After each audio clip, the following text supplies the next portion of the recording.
Hello, friends and bees and friends who are also bees. Welcome to this week's Indie Wednesday stream.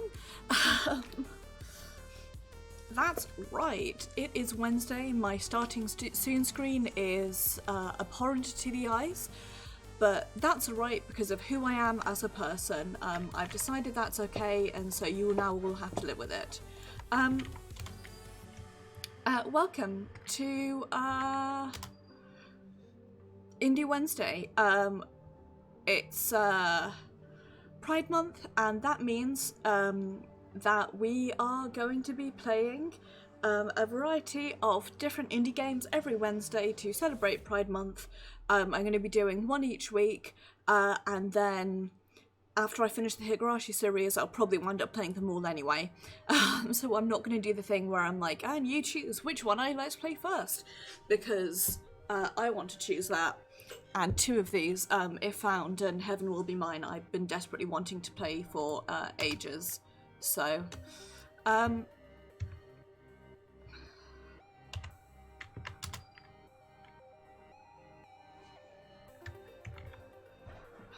right.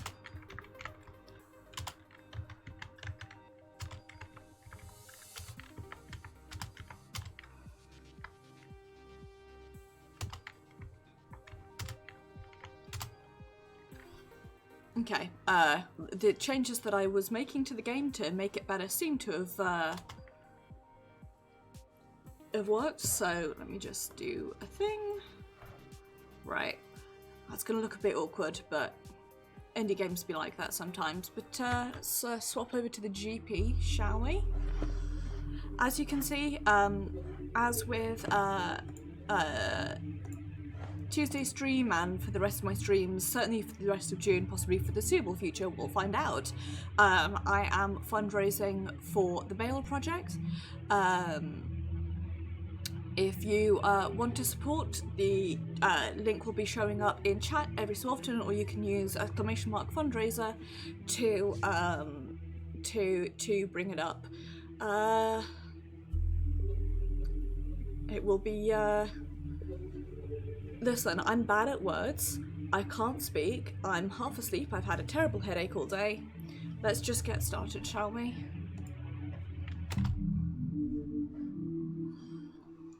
We're playing Alone with You this week. I don't think I said that yet. I don't know what to expect about this game, but I'm intrigued.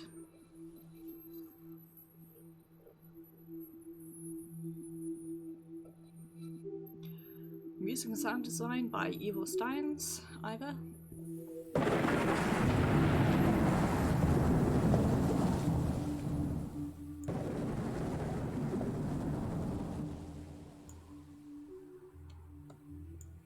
Hopefully that's better. The sound is really loud for me. Let me know if it's as loud for you.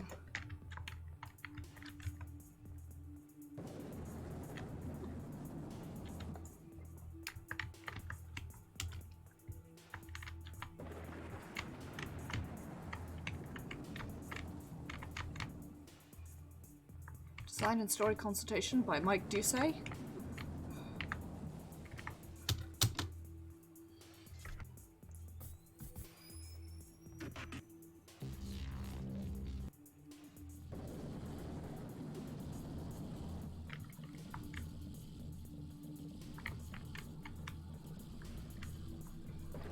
It is really loud for me. If it's still too loud, let me know and I'll turn the audio down even more.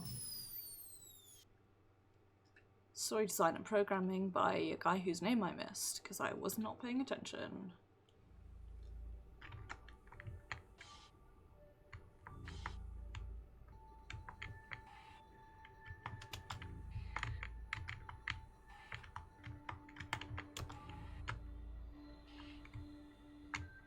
Okay.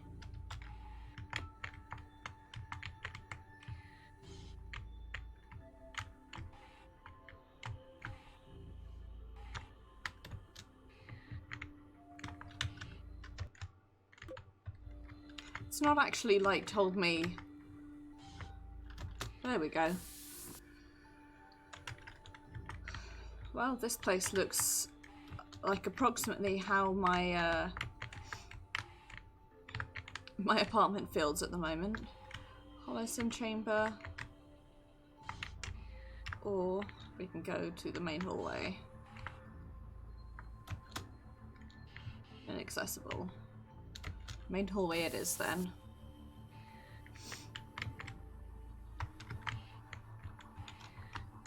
Crew are... okay.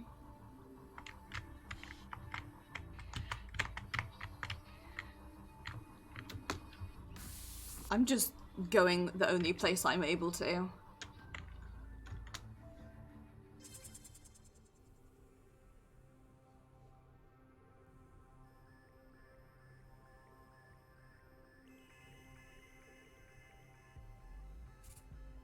I'm glad you made it back. I assume you're at your usual lookout over the rift again. You must have seen the worsening situation out there. Did you notice the planet's instability on your way here? No. A survival here would benefit you paid a bit more attention. Let's take this opportunity for a little sit rep. Situation is unfortunately quite dire. The Hudson Cartier terraforming project has failed. 16 years of work has been undone. Apologies for being so direct, but would it shock you to know that, by my estimates, we have less than a month to survive? Makes sense. Perhaps your astuteness is why you alone have survived. The next 3 weeks are critical as Epsilon Eridani B continues to decline. We still have an escape ship here in Colony A. It is structurally sound, and I believe I can help you fly it so we can escape. If we can transmit an emergency signal to the Home Office, oh, not them, we can likely intercept a company vessel in our ship and gain transport back home. Problem is, there are 4 key systems on the escape pod that I can't repair, and you aren't trained to deal with by yourself. But I have an idea. It will require the use of a holosim chamber and a little bit of human connection on your end. See, there were 4 other colonists who could have saved us if they were still alive. Winnie Laurier was our communications expert, and she could have helped us repair the navigation systems. Pierre Tong was the colony director and an engineering genius who would have been able to assist us with the thrusters. Leslie Baharadwar, there we go, ran the aggro domes, and I'm sure she could have helped us maximise the ship's life support and food processing. And Jean-Luc Bumba led the resource management teams. He could have shown us how to best keep the ship powered and stable. You and I can head out to find materials and information, but only these 4 could have guided us in fixing the ship. But if we can use the holosim chamber to recreate these 4 colleagues, they can still help us in a way. I know it's a long shot and it's going to be a little unusual, but if we work together, I think we can make it. So that's the plan. Before you go to your quarters though, let's register your name so the holograms know what to call you. Please enter your first name here. Your friend Mochi.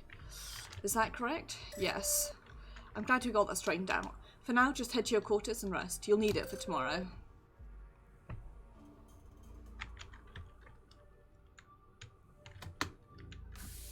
Well, that's...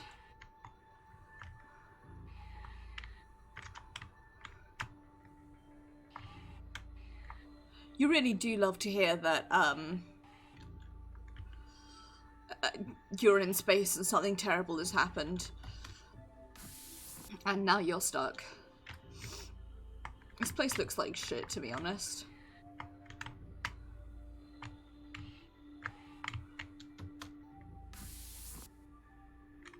It looks, as I said, exactly how my apartment currently feels.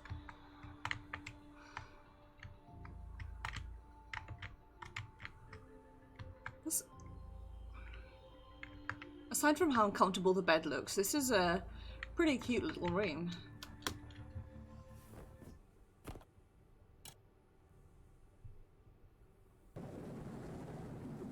It is now the sleeping hour.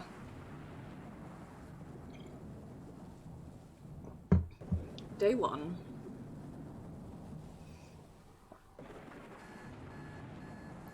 Six o'clock.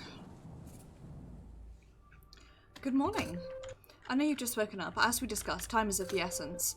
How are you functioning today? Are you well? I guess. That's good. Your task will be easier if you're well rested. Please come see me again in the core of your earliest convenience. It's not the most comfortable bed, but it's all we have at the moment. At least with nobody around, you don't need to worry about its appearance. Shelf is full of titles on a variety of topics, including sociology, terraforming, and engineering. I'll never understand why people prefer physical books to the digital counterparts. I feel that, but at the same time, like, there's something lovely about physical books, but at the same time, there's something lovely about the usefulness and the portability of digital books. It's the same kind of standard terminals you'll find around the colony. We can't spare the power cycles for its use at this time, I'm afraid.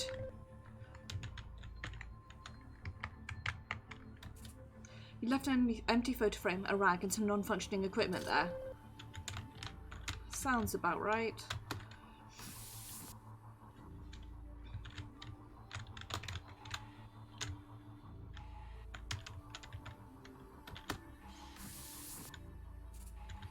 Just head north to the core and we can discuss your mission for the day. Or I can do what I do best, which is wander around and look around everywhere. That's what I like doing. Okay, Marge. Last night I scanned what's left of the colonies in hopes of finding a few material we can salvage. Think I found a few good leads. Think it'd be best if you first go to the comms relay and find 5 communication devices we can use for the escape ship. Comms relay is where Winnie Laurier was last known to be. Hopefully you can find out some more information on her on your trip as well. When you're ready, you can go south to the shuttle bay and pilot a course there. You got it. So one of the reasons that I chose this for my Pride Month celebration is the fact that the main character's gender is never confirmed. They just sort of, you just use your name and that's it. And mochi is the name of a food and therefore automatically non-gendered. Also, because it's my nickname, it's non-gendered because of who I am as a person. But the other reason is that there are different gender romance options, which is pretty neat. Right, so we're currently here. Can't get anywhere else. Let's head over this way.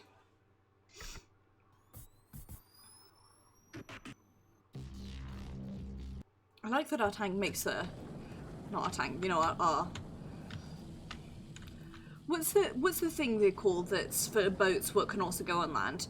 That thing it looks like. Anyway, it makes a funky noise. Probably been a long time since you've been to the comms relay. I don't believe you had occasion to come here often, if at all. When the other colonists separated, this is considered a prime location, but only one person really had the expertise to make good use of it. Remember, you're looking for components we can use to power the escape ship's communication. 5 good parts should do it. Then any information on Winnie Laurier. Even from here I can sense how damp and musty it is in there. Probably smells to you like an old puddle. Lovely. Appears to be locked by some kind of security systems. Okay. Do you want to go up? Yes. Do you need any help?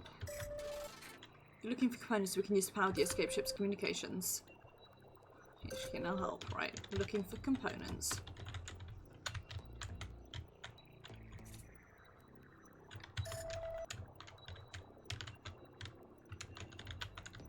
So, that's an elevator there. There's an elevator. Okay, here we go. This is what I wanted to do. It's definitely a bed. Oh, here we go. It's a series of torn pages, likely from the notebook on the first floor. It looks like the story starts here. The dark. Why struggle? You know I've been here. I've been waiting all this time. Why didn't you give up? It's not in my nature to just give up. Really? I'm not so sure about that. For a long time, even amongst your peers, you gave up. Or at least you seemed to withdraw from them. Isn't that like giving up? I don't think so. That's interesting, because they did. The further you isolated yourself, the less they felt like reaching out. Didn't you notice that? Yes, I noticed it. I assume there's more. Maybe you'll find more pages as we press on. It's interesting though, isn't it? Hopefully we'll get to read the rest of the story. We should continue.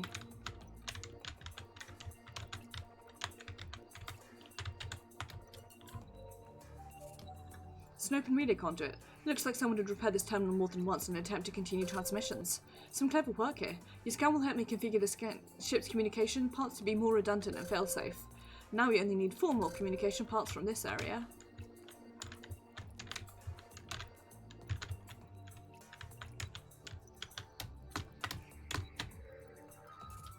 It's a small pile of physical books, All colonists were issued datapads with e-reading abilities, but I suppose that wasn't to everyone's liking.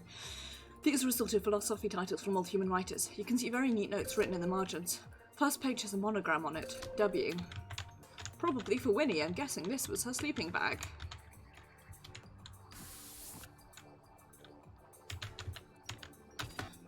Appears to be locked by some kind of security system. Let's go up then. I find it kind of whack that you have elevators that can only go up or down. What that?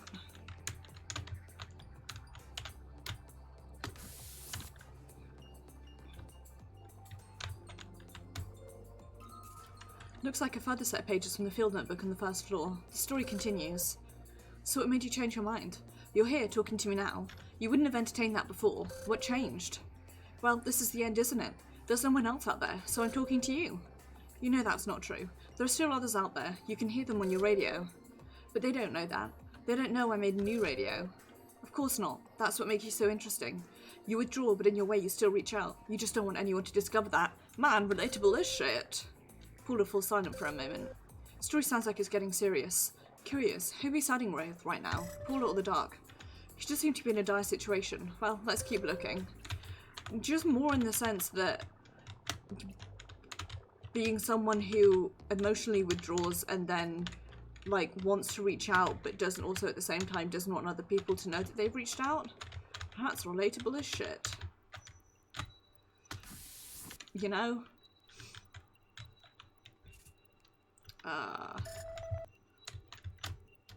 Wanted to go out this way. There we go. It's a remote service panel for running diagnostics and checking alerts. It's been jury-rigged to allow non-standard signals. Work is unconventional, but I can use this to boost the signal in the escape ship's distress beacon.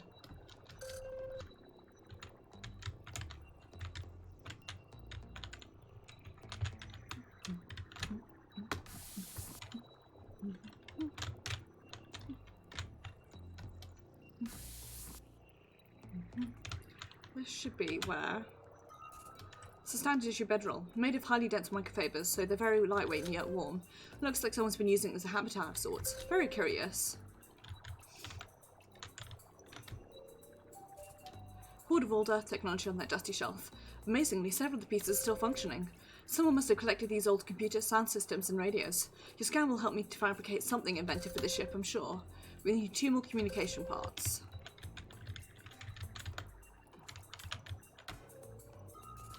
Found a hefty stack of books there. These ones are mostly adventure stories. You humans do seem to love these kinds of fantastic tales. Only really did prefer physical reading, I see. They surely had access to digital versions of all of this. In fact, there was an entire database. As with the other books, these bear the W monogram, so she likes philosophy and adventure stories. It's a portable safety light. They use sophisticated LEDs and can last for over a year each. Lamp looks like part of the little setup, including a bedroll. Someone must have been sleeping there. Please keep me informed of any other interesting details you find. Special foil wrap is used for food and snacks, but of course you already know that. It took over 10 Earth years of R&D to develop food that could travel such distances and still be palatable. Because of the efficiency with which Hudson Cartier transported colony deployments, a lot of food can be included. Previous colonial missions were less successful because of inefficient cargo and food stores. Of course, until the agrodomes were built, you all had to subsist on just these various portable stores. Must be what locked the doors in this part of the relay. You gonna turn off the security rocks? Sure am.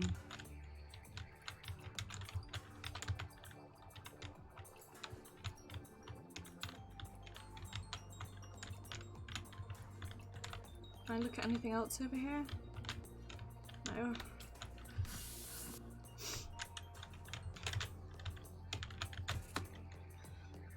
Yes, I do. Oops, me saying yes I do and hitting the no button. I wanna try a thing. Whoops.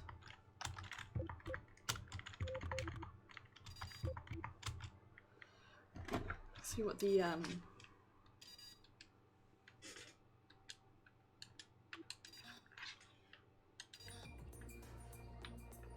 yeah, this is I think gonna be easier for me on a controller. Appears to be a heat-absorbing synthetic blanket. Looks like it was hung up on that conduit. What do you think it was used for? Looks... might be. Probably. Oops.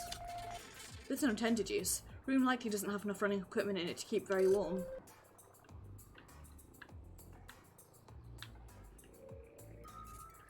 A stack of pocket-sized physical books. I see. It looks like they're mostly guides to social interaction and workplace issues. Suppose whoever owned these books was, as you say, boning up. Is that what you say? You got me. Perhaps we can both work on our slang together then. In any case, the owner of these books seemed to be studying social skills. So, remember that for winning. Social skills, philosophy, and adventure books. Portable terminal still has a tiny bit of battery life left. The model was known for being quite long-lasting. You can use your scan of its components as a guide for making the escape ship equipment more efficient. And you need one more communication part.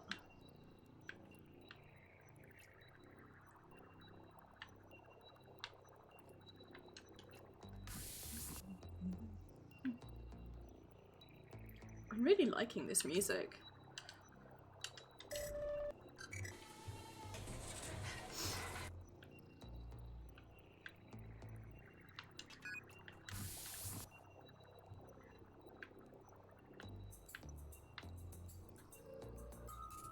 Looks like a further set of pages from the field notebook on the first floor. So who do you listen to most? The gardener woman, the drone leader, the self-appointed director, the...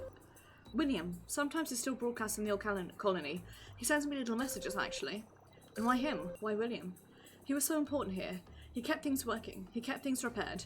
He was essentially a nobody. Well, nobody really gave him the respect he deserved. So what? Do you think you can relate to him? Dunno. Of all of them, I think I just understood him the best. When he stopped communicating, it felt like the end of the world.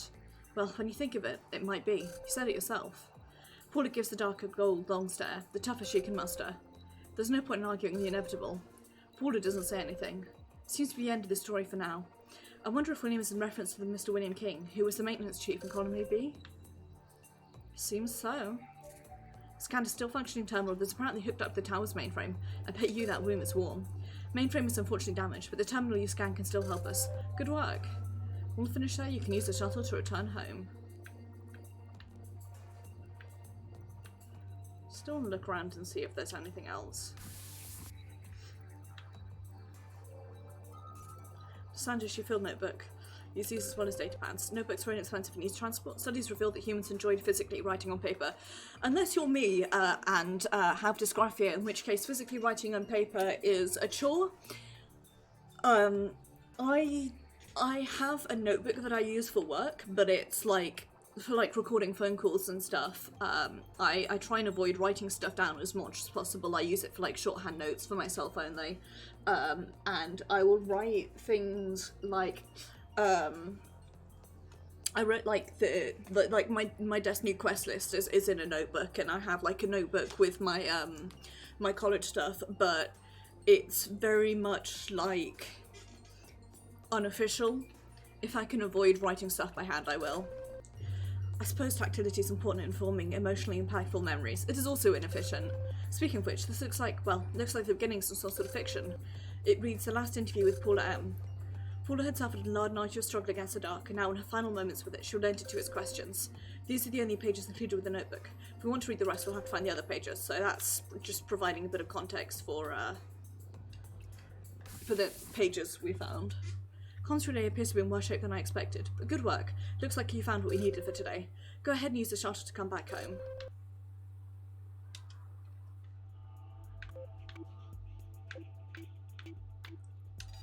Let's go. I like that when you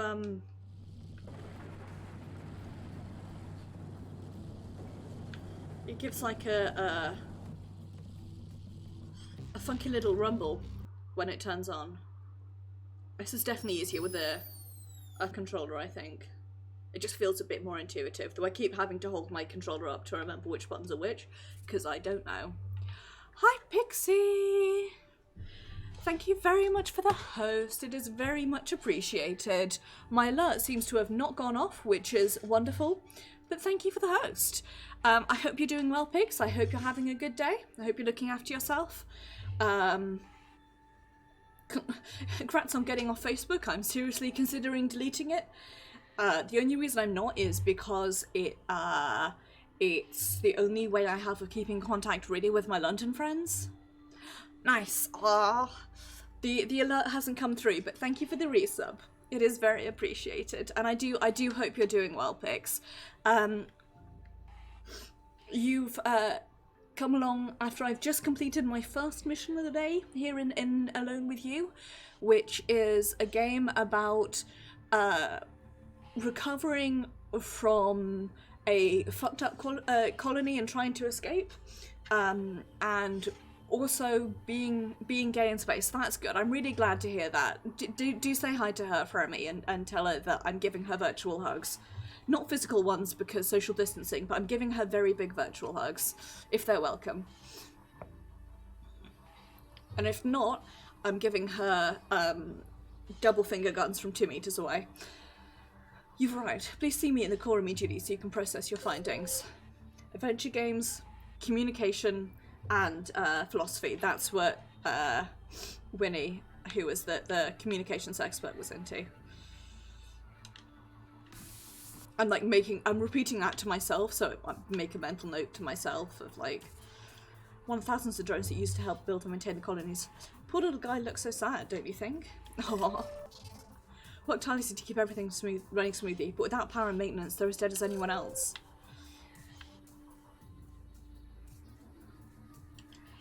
Basically, as far as I can tell, what's happened here is that we're kind of fucked.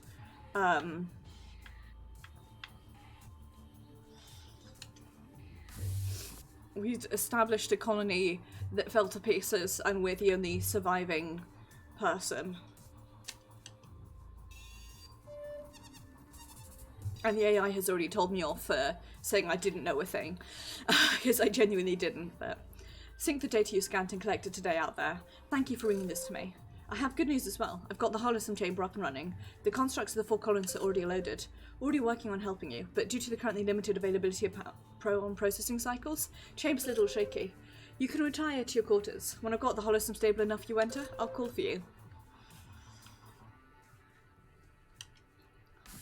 Okie dokie. Let's go have a nap.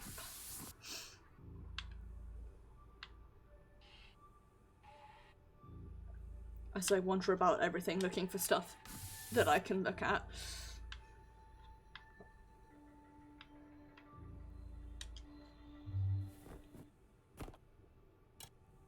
It's the sleeping hour. Mochi? Mochi, can you hear me? I'm sorry to wake you, but I need to show you something. I was able to make the final adjustments, and I got the Huddlesome chamber nice and stable for you. I think it's best if you meet one of the others as soon as possible, so could you please go to the chamber in the South Hall? I guess.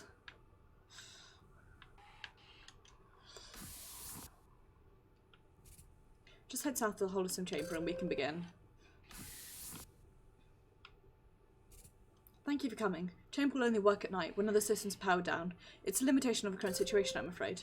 Also means I'll be in low powered mode too, so you'll be on your own in there. I won't be able to see or hear what happens. So the time you get in the chamber will be strictly between you and whoever you're seeing that day. In the morning, the holograms will sync their data and ideas with me. Tonight you'll be meeting with Winnie Laurier for the first time. Since the comms relay was in her domain, it makes sense that you visit with her.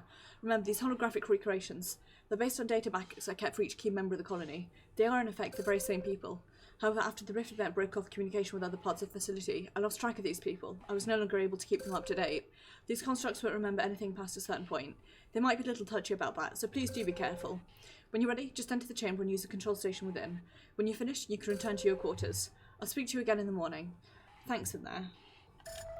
Good night, Mochi. I hope these visits will help us with our goal. So what we're trying to do, basically, Pigs, is we're in the space colony that got fucked up, and we have limited amount of time, so we're trying to get an escape ship working. Problem is, the escape ship has some issues due to the rest of the fuck-ups. So the goal is to collect various things to make it better with the help of our friendly AI companion, and then at night we hang out with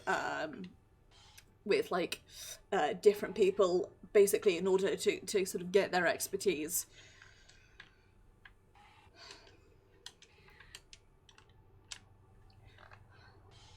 Has my controller decided not to connect?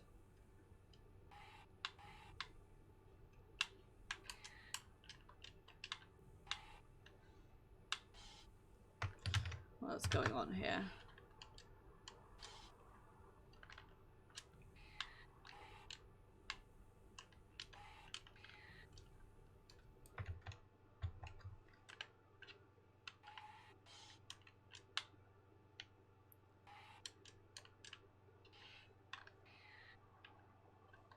Let me plug it back in. My PC has an issue with controllers in that it doesn't like them.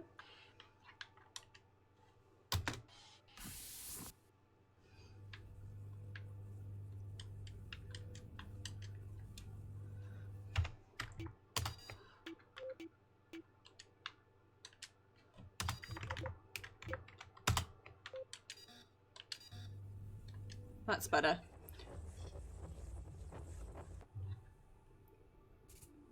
Oh, hi there. Don't mind me. I just need to finish these calculations. I'll be on in a minute. The eye told me about your trips today. Did you find those items you needed? That's good. I'm sure the eye will be able to help you get what you need in the end. Anyway, I think I'm done here for now. I guess, let's just have a seat on the sofa. I could use a break. The AI has used all its working quite a bit. We can simulate pretty much whatever we need in here to figure out how best to help you. Whatever you scan out there, the AI can give it to each of us in here so we can keep working. It's a pretty smart setup, really. Just to make my work environment this room. It's how I remember my old apartment back on Earth. Is that weird? Not at all. Thank you for saying so. It's not the most practical choice, but having all my old books here in this old sofa feels like home. Anyway, the IA must certainly be keeping you busy as well, so I'm glad you're here. And since you are, well, what would you like to talk about? You pick. Well, as you can probably tell, I'm not great at small talk, but okay, let's see. How about books? Do you read much? Graciously. Me too. I mean, obviously. You might have noticed that, I guess, since apparently you found a bunch of my books. The AI told me about that. I really like adventure stories. Big, complicated ones. Suppose it helped deal with the relative closeness of living in the colony. Could imagine I was anywhere, and the Hudson Cartier manual said that escape was important to thriving in a remote colony. I suppose that's partially why we were equipped with the Solism chamber. It wasn't standard issue, so some higher-ups must have felt that it was important. There are programs that we all brought with us. Don't know much about what the other people did in there. Maybe some took exotic vacations? William, Maintenance Chief King, think he had some version of his wife on Earth. Some version of his wife in there. She didn't come with him. She stayed on Earth. He never said anything about it, but I could tell it got to him. I mean, it did to all of us, but most of us were, well, alone. Normally, Hudson Cartier wouldn't allow colonists to be separated from their loved ones. They came as a package or they didn't go at all. Kept stress down, they said. But William, well, he was a bit older, and the best candidate for the job. I suppose HC knew how important he was to the mission. Damn, I wonder what his wife is doing. If she's still alive back on Earth. I wonder if she knows, what happened to us. Do you want to talk about anything else? The colony. We had as much chance as anyone at making this work. In the end, I don't think I could quite believe it was going to fail. Well, you arrived here when? 2048? What year is it now? 2064. That's a nice reference. 16 years. So much has happened and there is still so much needless loss. I don't know whether it is deliberately, but by the time we all arrived here in 2048, the remote colony building systems had all the basics ready. Most people were pretty excited to get started. But I had a harder time adjusting. Space travel will do that to some people. At least that's what the head psychologist, Ms. Bouchard, told me. Something about how close everybody was, It was easy to feel trapped. We trained for all that, of course, but the real thing is different. Do you want to talk about anything else? Ship's comms. As I'm sure the AI explained, my job is to help you get the escape ship's communication systems repaired so you don't blast off into space with no voice. Even if everything else is functioning, you wouldn't want to be out there with no way to contact anyone. I think I'd rather be adrift than not have a working radio. But I think the AI's plan is sound. If you can contact someone from a shipping lane, you can hopefully arrange a pickup. Kinda like thumbing a ride back on Earth, I guess. I never did that, now that I think of it. I definitely was too, well, afraid to try it. Me too! Anyway, sorry, I'm talking too much. Odd, I don't think I ever talked this much before when I was, well, real, alive. I wonder why that is. Anyway, so you were in the comms relay. Today, huh? What was it like out there? Show the pages. You found a notebook, didn't you? With a story in it? Oh no, that's embarrassing. That notebook was mine. I was writing stories to pass the time and to deal with things. I always wanted to write a book, but I never did. I guess I figured it was my only chance to try. I know it wasn't very good. I guess I was trying to put my thoughts and feelings into some kind of relatable way, but that was probably pretty obvious. It's funny though, now that I think of it, I don't know how that story ends. I can't remember everything I wrote. But what do you think of what you read? I mean, if you read it. I actually enjoyed it. I'd like to read more. Well, thanks. I appreciate you saying so. That means a lot. What else did you think about the comms relay? It was empty. There are 5 towers in the relay. You must have been in Tower A. It never was completed. The relay was designed to be redundant, so not everything is always in one place, and there are always backups to critical systems. I was the one who designed it, or consulted on the key components back on Earth, but not everything was built to spec. I remember there's some issues with some of the drones. We lost some capabilities, so we had to think on our feet. That's why Tower A is only half finished. It seems like almost nothing went the way it was supposed to.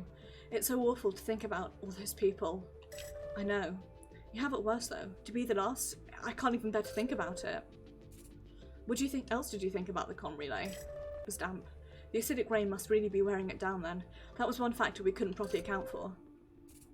Hudson Cartier knew the weather systems on the planet, of course, had a decade's worth of survey data with which to plan for this project. But I guess a decade only tells you so much. The system changed and the acidic rain became much worse and much more frequent.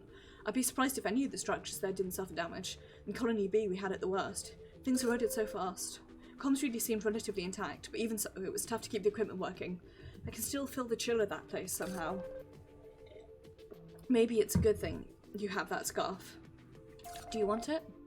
Thanks, but I don't really feel the cold anymore. Not in a real sense. That's nice of you to offer though. So I kind of sound selfish, but as I work in here, I keep thinking about the fact that I'm here and yet, well, I'm not. I feel I can see you, obviously, and it all seems real, but I'm not here, am I? I'm not really around anymore. So obviously something happened to me. I mean, the real me. But I can only remember so far back. I guess AI's version of me only accounts for so much. It's like a backup, I suppose. The me you see. This is the most recent version. But does it count? Does any of this matter if I'm not even real? You are to me. Okay, thanks. It means a lot that you think so and that you came here to talk to me. I mean, not just for work. Look, I don't want to keep you here, considering all you have to worry about. You need to rest, and you still have so much to do. But do you mind, well, to see if you can find out what happened to me? Maybe find some kind of record of what I went through? I'll try. Okay, I'd appreciate it. I know you have more important things to worry about. Anyway, thanks again. Good night. Also, as you guys can see in chat just now, I'm gesturing around with my hands as if that's something that you can see. There is a... don't know how. To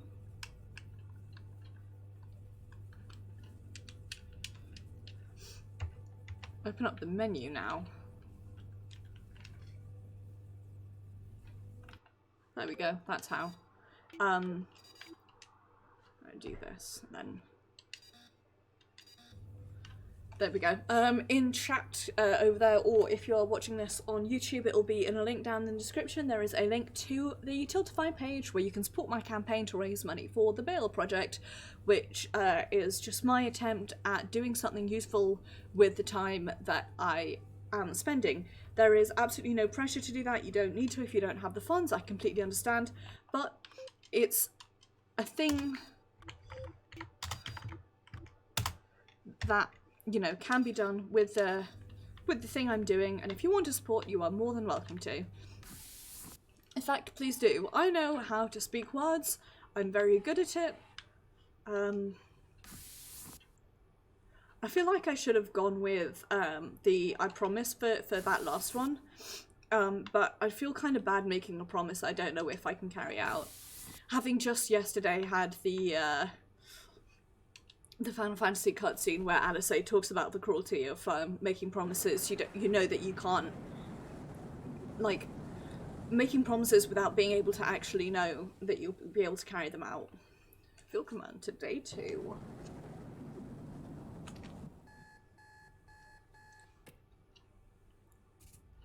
Good morning, Mochi. I received notice that the Holosim chamber has been successfully accessed. How did it go? Really well. That's wonderful to hear. I hope Ms. Laurier was able to give you some helpful information on repairing the escape ship. I received information from Ms. Laurier's construct this morning, after I returned to a full waking state. Whatever happened in there appears to have helped her problem solve a bit more effectively in regards to the escape ship. I'm already crunching numbers on her ideas. I think this plan of ours is really going to help us out. In any event, you can return to the core when you're ready. I've got some new mission options for you today. Let's comfortable bed we have at the moment. Okay. I've already...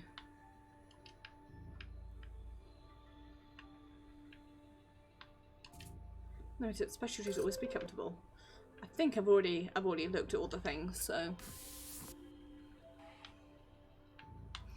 let's roll out Autobots.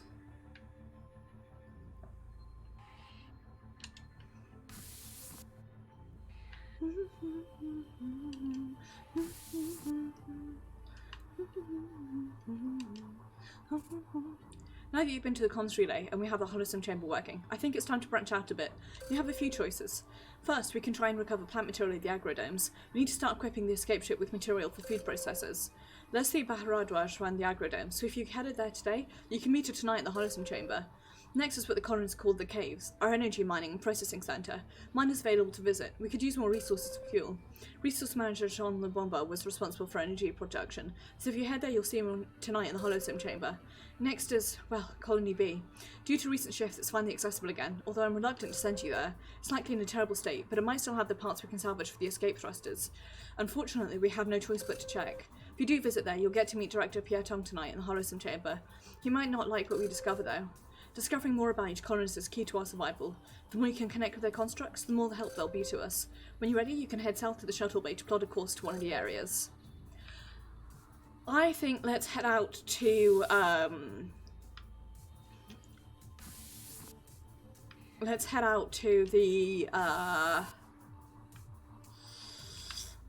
agrodomes. Go. Head out here and let's go hang out with Leslie. So there's 3 weeks worth of missions to complete. If each mission takes about half an hour, it makes sense. I don't know actually. This is the main grow dome in the facility, where the colonists use advanced hydroponics to grow base foods for processing. Hydroponics. You can't see it from the ground, but the top of the building is like a giant round basin, and it was designed to catch the rainfall and collect it. Top layer of the building processes the rain to remove its acidic elements and treats it to be potable and suitable for plants. Once you're inside, you should be able to see the various grow rooms. But my readings seem off. Something's not entirely right. Well, that's not alarming in the slightest, and doesn't in the slightest give me flashbacks to Moons of Madness, with something's not quite right. Decontamination chamber you're in should be scanning you and clearing the air of toxins before you enter to protect the operation inside. Doesn't appear to be working correctly. Be careful in there. Plant. Happy plants. The facility seems to be in quite a state. Remember, we're here to find salvageable plant samples so we can use to keep the food processors running here until we escape. But first you should find something that would indicate what the crew are dealing with. Try looking for research notes on tables or desks. Research notes handwritten by multiple people. Things must have been chaotic. Based on these, I confirmed 2 of the crew members. Leslie Baharatwaj, of course, is a facility manager. She was always on duty, and she would have been here to the very end. Ashley Hainsworth, the chief genetics researcher. She and Ms. Baharatwaj, yeah, I've got a name. I thought I'm putting an extra syllable into there for some reason. Had very different points of view. If their personal logs were any indication. Personal? Oh, I didn't pry into personal communication, at least not while they were alive. But in the past while, I've been looking into everything. Miss Baharatwaj was an excellent leader, though a bit of a reluctant one. She preferred consultation with her subordinates and open discussion. Miss Hainsworth, on the other hand, felt that his leadership required a stronger hand, and as the situation got worse, the differences became more pronounced. Okay. Plants. Happy plants. Leafy greens. Oh, my worst enemy.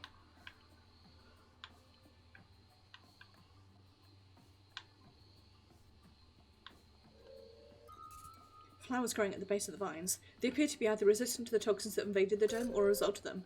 Likely they took root within the filtration and drainage systems below and crawled their way out through that grate. It's a note from Florent Marchand, the horticultural technician. It reads, the ceiling tracks were damaged by the sudden growth of vines. Due to damage, auto sprinklers haven't been able to move correctly. This room is probably beyond repair. Well, that's great and not at all alarming. That'll be why this thing's on fire then, one presumes.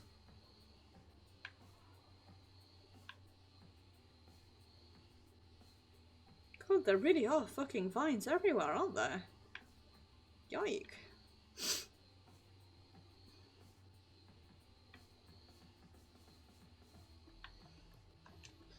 Yike, I say.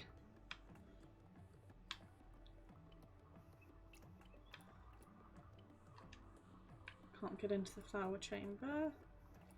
Here we go. Aquaponics. Oops, here we go. An assortment of reference texts as well as a leisure reading on the shelf. There's also a collection of holotapes. Oh my, they look to be bootleg movies. There are drama, action, even romance films, all entirely legal copies that someone must have covertly brought with them or scanned via the interspace net. The situation wasn't so dire I'd be inclined to note this in my next report to the Hudson Cartier Mission Control, but given the circumstances, it hardly seems a priority.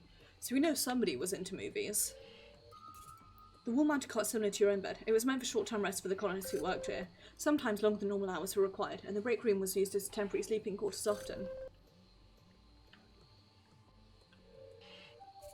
Good work. You found something that can help us. According to these notes, a toxin of some kind compromised the whole facility, impacting food growth. There's a detailed analysis on the toxin here. I might be able to use these formulae to reconfigure your scanner. This'll work. You should be able to scan whatever plant life you come across now and determine if it's suitable for processing. You need to find specimens that are at least 60% viable for processing. This looks like shit got fucked. If you'll pardon my French. Datapad still has some power left and seems to be password protected. Let me see if there's anything of use. Seems to contain a private chat thread between Ashley, the chief genetics researcher, and Arlo, the production supervisor. I'll read it to you. So now you see what I mean? Yeah, it's like she's afraid to make a decision. Exactly. She seems to freeze when things like this happen. I agree the situation with the toxins need to be dealt with more quickly. Don't be diplomatic. You're sounding like her. I think we have a huge problem here. She needs to make a decision. Chat log ends there. Seems like some of Leslie's subordinates didn't agree with her leadership style. I mean, on the one hand, that's always going to be the way. But, like, on the other hand, technician front marchand. Use of the processing machine without my say-so is expressly forbidden. Since you keep going around my back if the password locked it.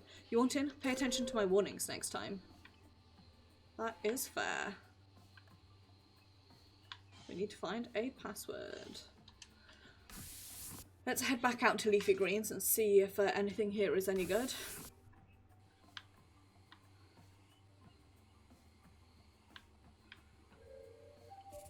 Promising. Spinach is generally quite rich in nutrients. Lab modifications made it exceptionally so. It's been compromised somewhat by the environment. We can still use some of it. It's 61% viable for processing. Okinawan spinike.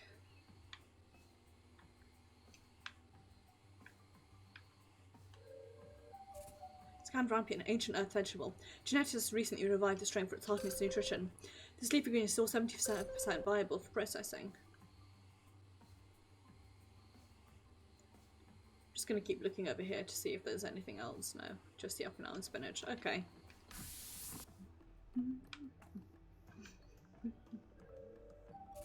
This is a surprise. Plants entirely unknown, and not with the varieties commonly grown in the domes. Somehow it's thrived in the toxic environment. Your scan shows it's 92% viable for processing. Sick.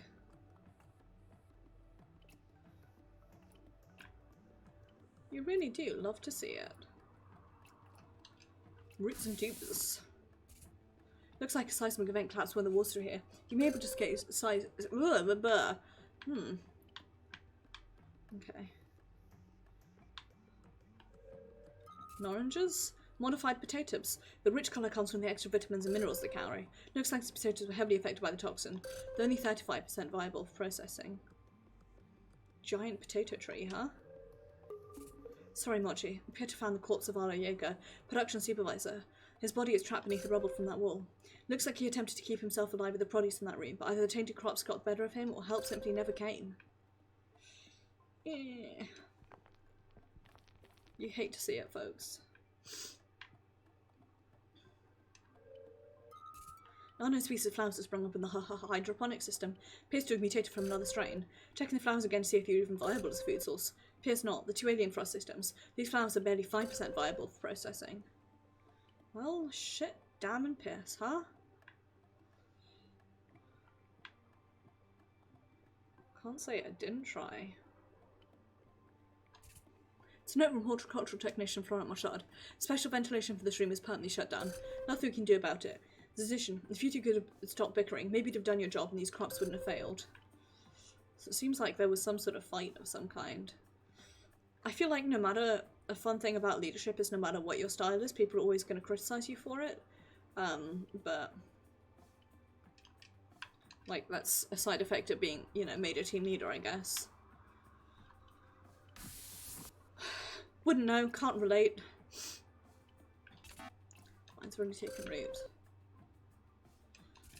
Dome's in pretty bad shape. Looks like the walls are collapsed and there's a lot of damage all around. There are other labs around the other side of the corridor, but you can't be able to access them. We'll just have to focus our efforts here. Looks like it should... Here we go. Lagoon's Chamber 2. Horticulture ignition plant mashard. Please note, solution tubes are leaking due to faulty seals. New ones are being printed and will be installed. I know it sucks, but I'm backed up with repair requests. Guy seems... had a really rough time of it. Green bean vines were once fast growing and efficient, but they appear within the dry now. Fortunately, the scan confirms this. They're not even 7% viable for processing. Yeah, shit here looks pretty dead. Lentil plant still looks vibrant. Surface details suggest it's mostly intact. Excellent find. Plant is 89% viable for processing.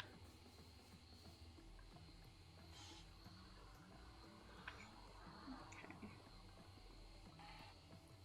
So it looks like there was some sort of toxin and people got angry.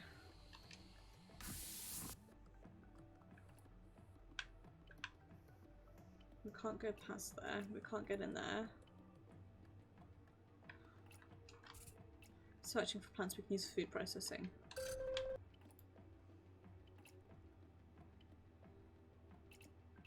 Means there must be other plants that I haven't poked at yet. It's blocking the door. You have to find a way to get them out of your way.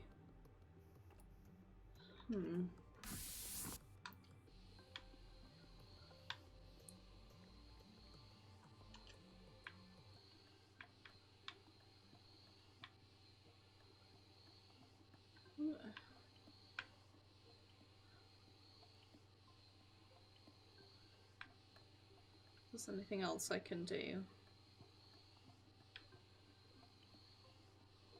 Need to keep... I wonder if there's something else in the aquaponics dome and administration we can deal with. Just timed out requires password to unlocked. Never mind. Go on my back. Okay. Okay. Anything around here? Research notes you've already used.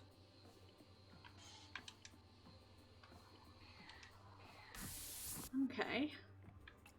This one presumes there's a room. Leaving till we get what we came for. Well, water tube feeds water collector on the special roof to the hydroponics here in the dome. Terribly corrupted though. What seems heavily saturated with toxic material that shouldn't be in the system. Trade to the hydroponic system is to replace damaged facility. Okay, is there a way to fix it?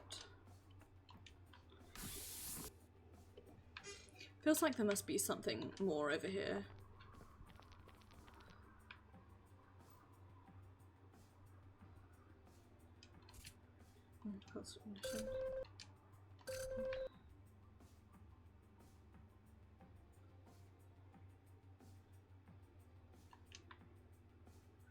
No?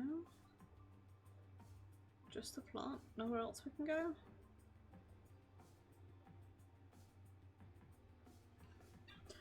Okay. You know what that means? It means it's time for me to look up guide.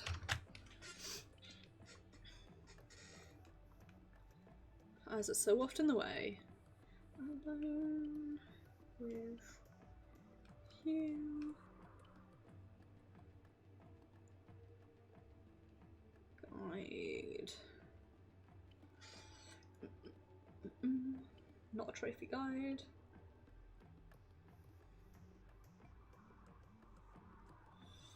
An actual guide that tells me where to go.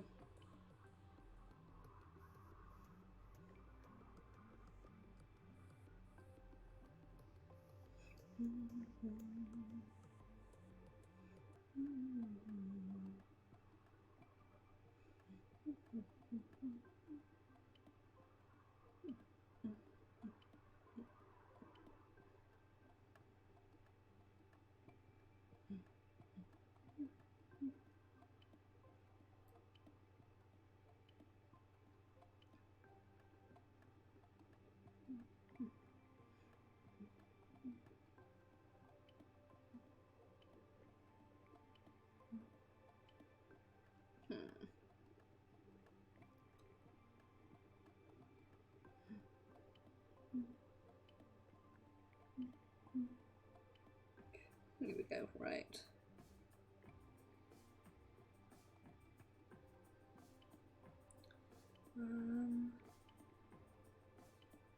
Sure.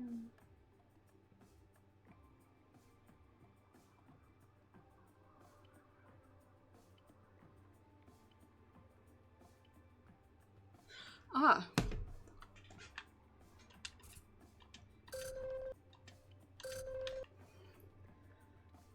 So, the next step is to get the password, I think. And according to the guide I just opened up on my phone, because I'm a cheater McCheaterson, the password is "This job sucks," and you can tell by looking at the 3 notes, which I did not think about. And now I will sit here and feel stupid for a bit. Use timed out requires passcode. Let's do it. Yes. I can't type, okay. Oh. There it is.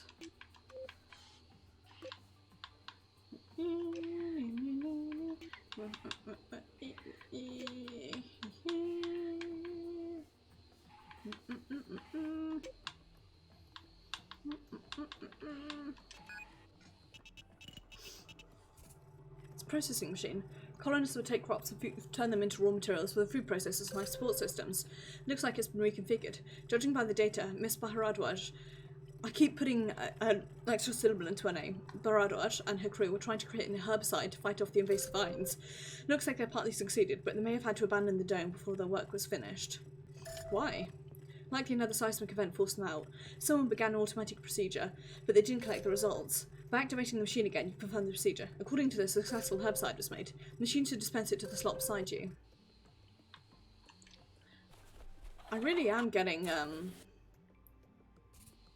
herbicide can be applied directly to vines. Are there any areas where vines are getting in your way? Words, I really am getting, like, intense moods of madness flashbacks all of a sudden. Means you would apply the herbicide to those vines. Phew. You can access the area now. Here we go. Printed photograph is faded and damaged, but I can still make out its general image. Appears to be of a breed of canine known as a corgi. The dog is an earth farm of some kind. Corgis are often used for small-scale herding animals, such as bovines. The diminutive stature allows them to avoid being kicked. Maybe Miss Bharadwaj knows something about this dog. You can ask her about it when you see her in the Holosim chamber. Fun fact, I used to work with the Corgi Club. I cannot, in the UK at least, and I cannot for the life of me remember what they were like. I remember that they're a very well-established club, the main one, and their secretary was one of the oldest women I'd have met in my entire life, but I don't have a particular memory of her being especially bad, just bad at using computers. Flowers that Miss Bharadwaj was growing, she seemed to be using substantial resources purely for aesthetic purposes. Some percentage of dome production time and materials were dedicated to this for psychological and community purposes. Don't believe this effort, however, was within the allotted amounts. Miss Bharadwaj seems to have taken quite an interest in the flowers. What's unclear, however, is whether these would grow during normal production or after the toxin set in. Either way, this broken bulb has been too greatly affected. We cannot use them for our purposes. That's pretty neat. What is often used as coffee substitution. Flowers look fairly healthy. Prolonged exposure to the air and polluted water means the plant is only 23% viable for processing.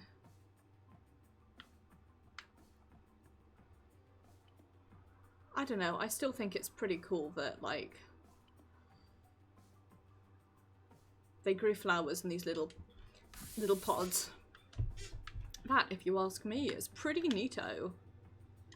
Okay, seems like there's nothing to get to there. Let's go back in here and see if there is anywhere that the vines we can push some vines out of the way. Nope.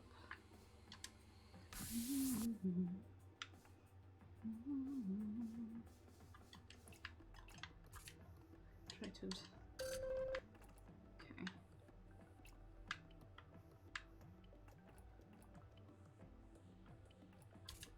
See what happens when you apply the herbicide. You can access the area now. Leafy Greens, Chamber 1.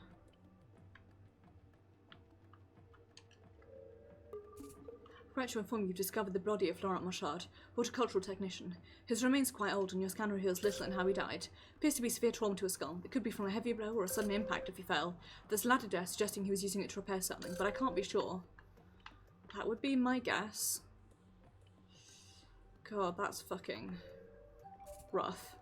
Specially modified garden cress. Variety is far more nutritious than its natural version. Looks like only that plant survived, but we're in luck. 70% viable. There isn't much more you can do. It's unfortunate the facility's in such poor shape. At least we're able to salvage something for your food supply. Doesn't solve our long-term goal of stocking the escape ship, but at least it stabilises things where we keep working. When you're ready, head back to the shuttle and plot a course back home. That'll be it for today. Still want to look around and see what else is around here, though. If indeed there is anything.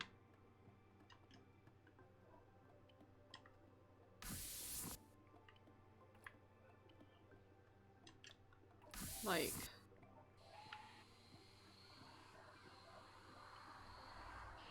might as well see, you know? I don't think there is, but...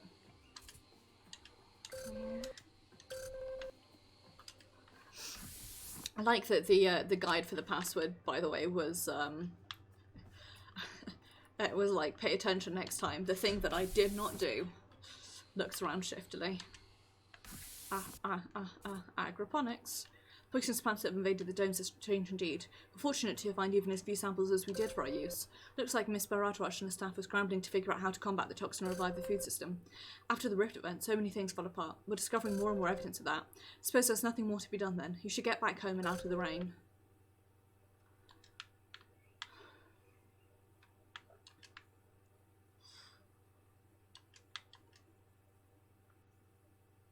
There we go. Let me in at last. Head back to the colony. I'm gonna say that we have amnesia of some sort, and that's why we don't know anything about this Rift event. That's my argument to myself to explain this itch. Apparently this is like the spiritual successor to the dev company's, dev team's previous, please come to the call right away so you can process your findings. It's the spiritual successor to their previous one, which is a game called Home, which I feel like I watched somebody play, but I could be wrong.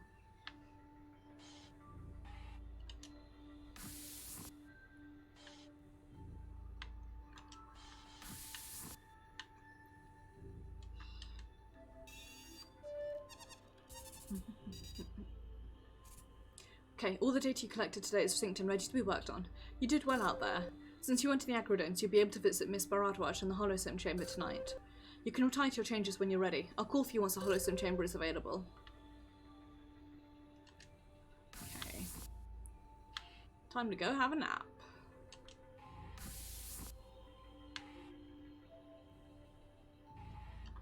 I am definitely getting Moons of Madness flashbacks, but more in the sense of, like, a bad thing happened, not in the sense of, like, it's time, March. Have a good evening. Yeah, more in the sense of a bad thing happened and we're trying to work out what it is than a horror game, necessarily.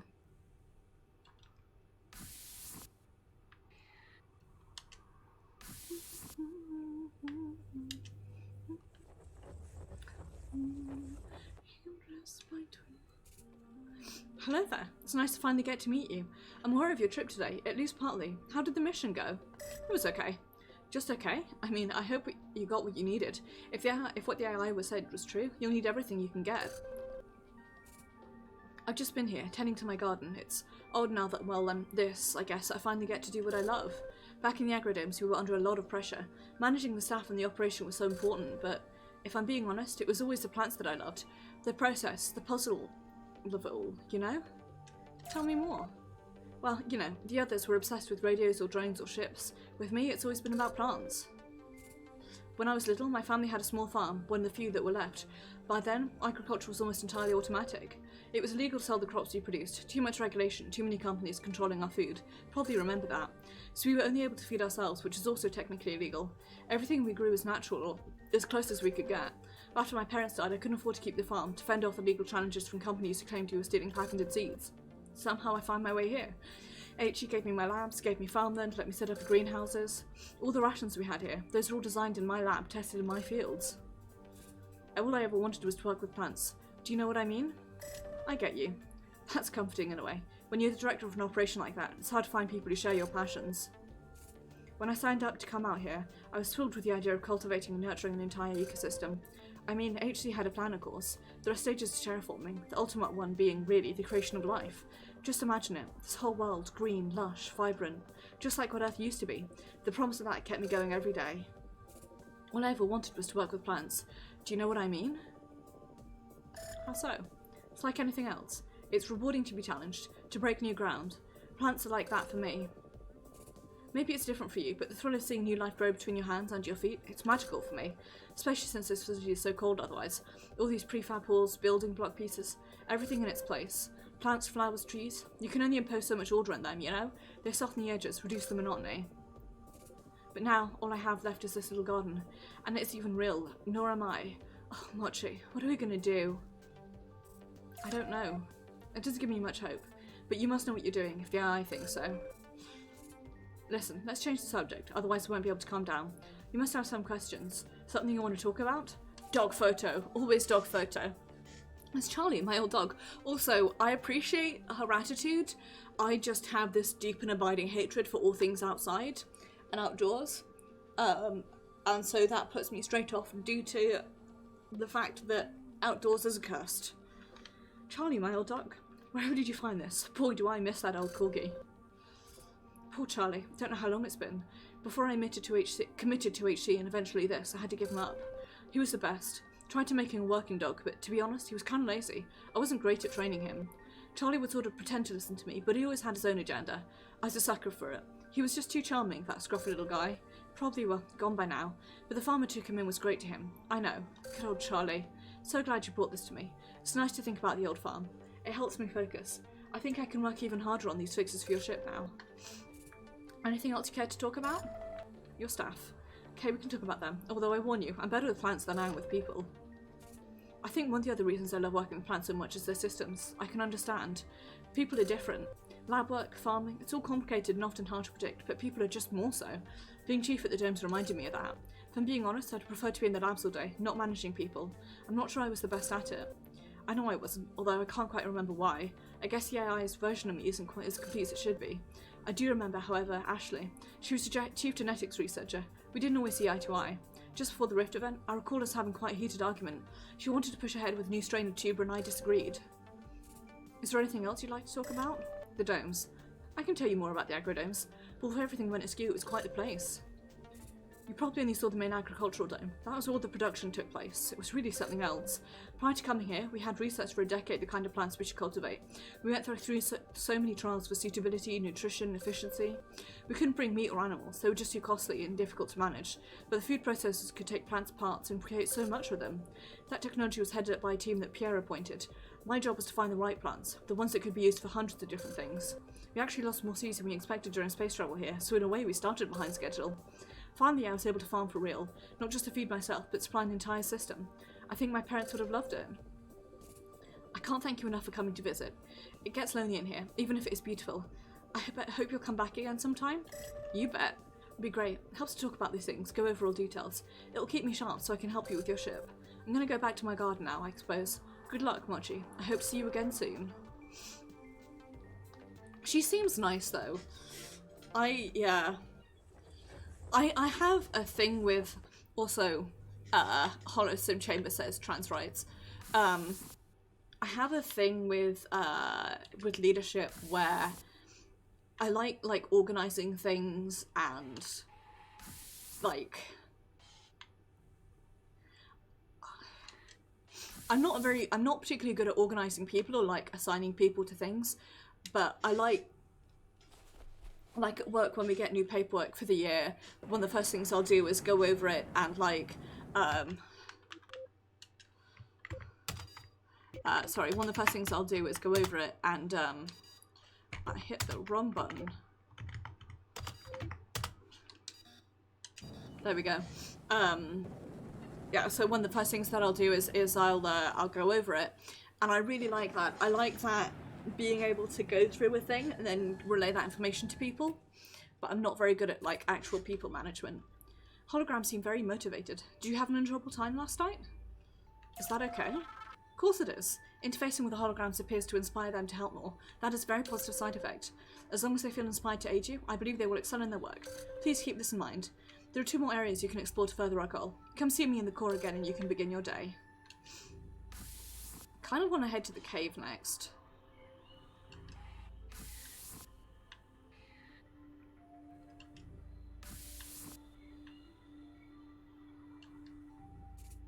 Still 2 more areas I'd like you to check out while we can. Please go south to the shuttle bay to choose your mission for today. You can see which holograms associate with that area, if that's important to you.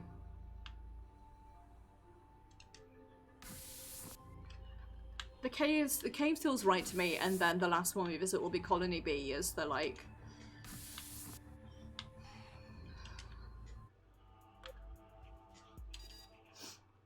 Let's go visit Jean. Or Jean. I'm presuming Jean, but it could be Jean.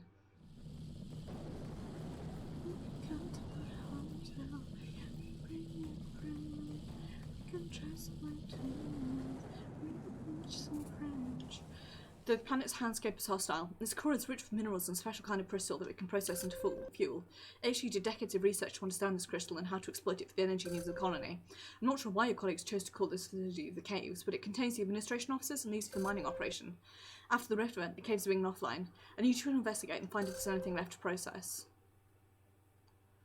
Well, one presumes they'd call it the Caves because that's often where one mines for things.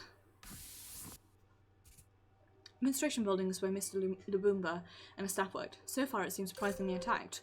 Before we do anything else, let's check out Mr. Lubumba's office. It should be the door to your right. Lobby was decorated with plants grown in agroderms. They would have looked beautiful in that grand space. Check out Mr. Lubumba's terminal. Maybe there'll be some answers there. We're up on road technical books regarding mining. Shelf is covered in mold and dirt from the damaged ceiling. Ah, my least favourite thing. Need access to the terminal. Appears to need facial recognition to unlock it. System isn't completely accurate. Maybe there's a way to get around it. Okay. Odd.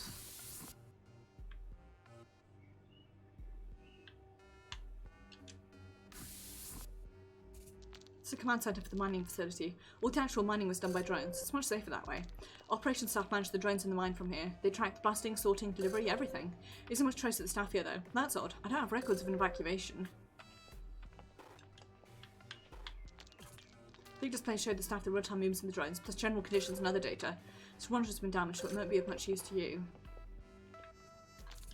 Seems to be stuck in kind of error loop. A warning keeps flashing on the screen. Ventilation failure. Well, that looks worrisome. Low power photo frame device with the map conda. It's currently flashing a photo of my little Lubumba smiling. Frame gives it a convincing 3D effect. We can use that for the count of all the drones that were deployed to the mine. Status is all read offline. God, the coffee's not evaporated yet, so the water pouring down there gave me a frighten.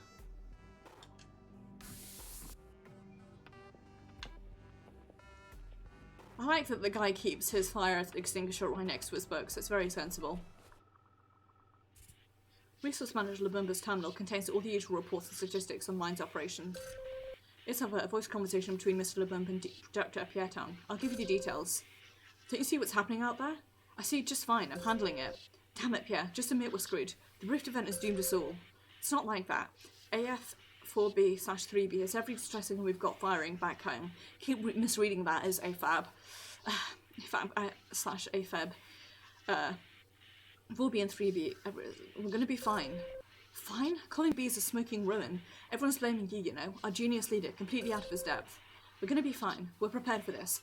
I'm prepared for this. Those idiots are just freaking out. Because you're not leading them. Because, damn it. Oh, damn it. Sean, what is it? I have to go. Someone is trapped down in the mines. I have to go. Sean! Can't go down there. Don't be an idiot. Audio file cuts off there. That's all I can extract from the terminal.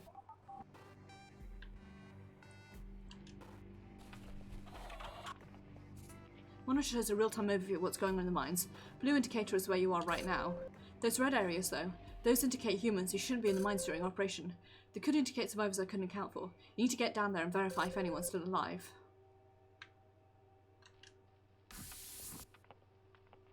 You got it.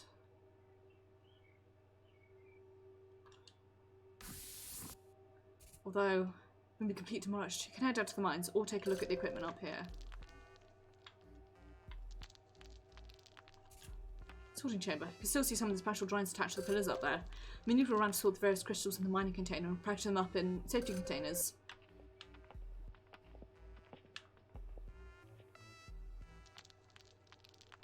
Sorry for the flashing light, folks. This just looks too spoopy. Let's go to the crushing chamber. Dirty air down there. Looks like part of the mine suffered a cave-in. It must be stifling in there. Chips and circuits from the excavation joints on the mine floor. They've been stripped of all their wiring. Well, because that's not concerning at all. High-powered crushing device that breaks down the mining aggregate from the lower chambers. Once the pieces are small and light enough, they get shipped up to the sorting chamber on that conveyor. A buddy! Mining joint's been crushed by falling debris. It will never mine again.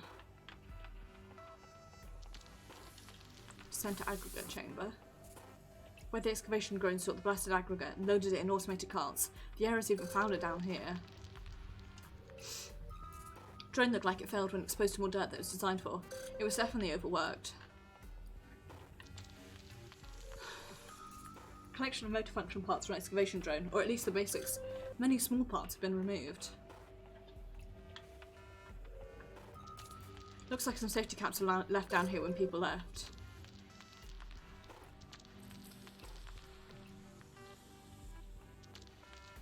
Sent to the blasting chamber. One of the digging chambers, or at least one that didn't completely collapse. Your signal is weak. Please be careful. Here's someone remove many of that drone's components. Judging its by condition, it was mercifully inoperable by that point. These drones are so sad. Looks like you found the data log. Appears to be the second in a series. I pulled what audio I can from it. I'll read it for you. I'm here in the mining caves. I've been here for some time. Cave-ins have made return impossible. Victorov, her eyes, so afraid, so manic. That fear reminded me to keep going. I'm not giving up. You fool, Pierre. Maybe pig-headedness is exactly what I need right now. It's all I can recover from this log. Jeez. This is geochemist Maya Fisher. Looks like her suit was compromised. It's got several deep slashes throughout. She was likely exposed to the toxic air for too long. Scan revealed an item in her pocket. A replicated ring in a small box. Looks like a simple wedding band. It's of no use to us, but I find it curious. So do I. Drone's been heavily excavated for parts and pieces.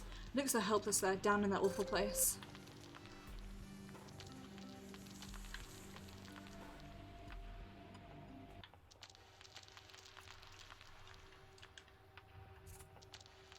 There's two people in the mines.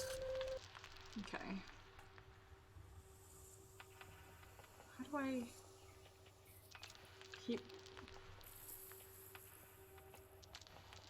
How do I keep going then?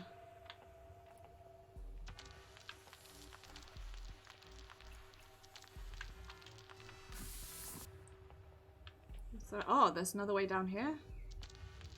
Here we go. Enter the refuge station. Well, this looks bad. Mains of Excavation Supervisor Carlotta Viktorov is surprisingly well preserved. She must have sealed herself in the refuge chamber. She's holding on to some crude notes, apparently scrawled onto the backs of pages of an emergency manual. Notes read like some kind of last statement. Escape ship needed energy. Came to get my secret stash of process stuff. Cables forced me in here. Without ventilation, air is finite. Fisher tried to wrap me out. Took care of it. I don't want to die in this team, but at least this whole nightmare will be over. Source Supervisor Victorov managed to write it seems. Without clear air supply, I'm afraid she wouldn't have lasted long down here. Wait, it seems Excavation Supervisor Victorov and Geochemist Fisher both met their ends down here. Lonely place to die. Mr. Labumba's audio file suggested he went down there as well, but apparently he isn't here. See if you can find out what happened to him. Scratch of antique looks to be a heavily modified consumer-grade pocket knife. Could probably be used to pry something open. Believe it belonged to Mr. Labumba. Perhaps you should mention it to him in the Holosim chamber. Let's keep looking around.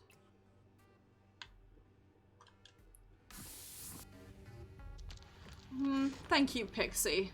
Same to you, buddy. More than you will ever know, Pixfriend. So there.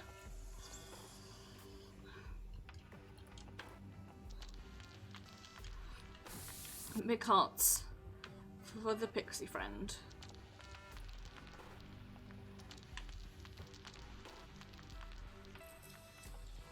Trying to see.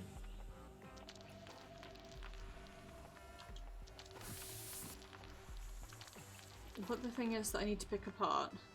By the way, if the audio is fucked up, please yell at me and I will mess around with it. Game audio is very, very loud. To me, at least, in my headphones, so it's probably quieter. Oh, here it is. Here's the thing I didn't see before. Mining aggregate. Here's somewhat damaged. I moved to a fragment for the original audio.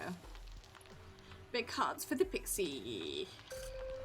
This is Jean Labumba, resource manager. Tried to help out. Got stuck down here, the two of them, Victorov and Fisher. And much as I hate to admit it, maybe Pierre was right. This place might be where I die. This is where the log ends. It seems to be the first part of the series of recordings. Okay, and we picked up the other one. And let's pry open the doors to Smart Solution. You can enter now. I didn't even see this one before, so teach me, I guess. Anti-emergency kit. It's been completely depleted both rations and medical supplies. Equipment contains a fragment of a data log. I'll read it. Quakes have stopped and this coffin is held steady. Not a coffin. I'm getting out of here. Pierre, if you find this, if I don't make it out, I want you to know I'm not giving up. Energy, fuel, that's my specialty. And I've got an idea to at least help get somebody off this rock at least.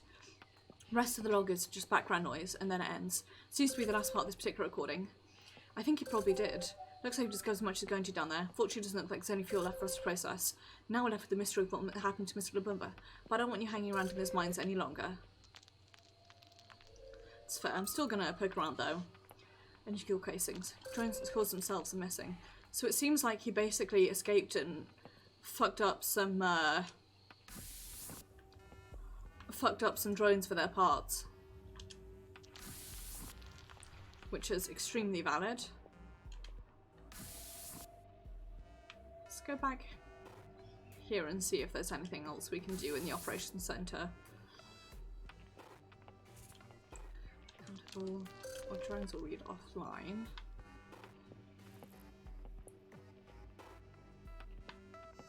Okay, I don't think there is anything else we can do here tonight, unfortunately.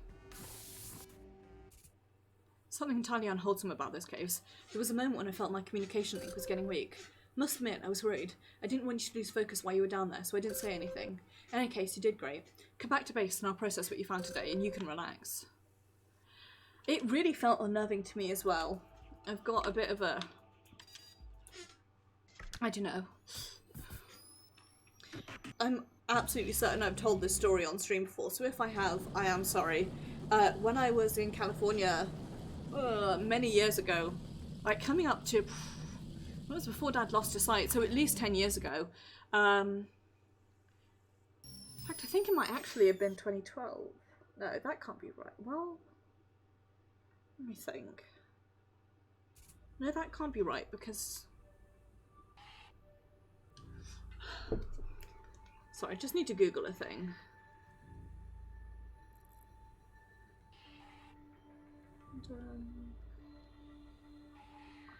No, not London River Cruise. That's not what I want to Google. Anyway, the point is that while I was there, I went to 2011. That was when we went. So it was just before Dad lost his sight, more or less. Yeah, it would have been the summer before Dad lost his sight. We went to the States and we spent a lot of time in various areas in the Southwest States. And one of the things we went to was a cave that I consistently forget the name of, but it's in California, and it's in like North California up in the mountains, and you can abseil into this cave. And my cousin did it, and he is like a foot taller than I am and very athletic. He played football all the time back then, so he was fine. I was 16 and not athletic. So I struggled, and I also got really claustrophobic in the middle of it. But I did make it in, and it was the brilliant, like, one of the most beautiful things for me, you know, making it out of the, like, entrance that you used to abseil in and actually getting to the bit where you go down into the caves. It was gorgeous, but being in there just reminded me of that claustrophobic fear. I don't know why I told that story. I just wanted to tell the story of the time I abseiled into a cave, mostly. Come see me lightweight and get your mission scan sorted. It was a good time. I miss the area a lot. I had a lot of fun up there. And I miss my American family a lot too.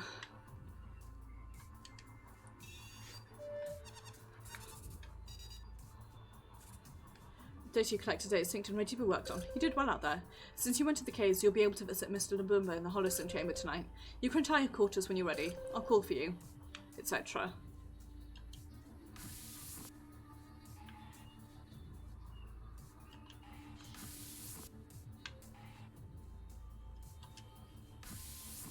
So yeah, as I understand, this game takes about 7-ish hours to complete, and there are 3 weeks worth of missions, but I don't know. Have a good evening. I feel like we're really gonna struggle with this, like, interrupted sleep. It can't be good for us, you know?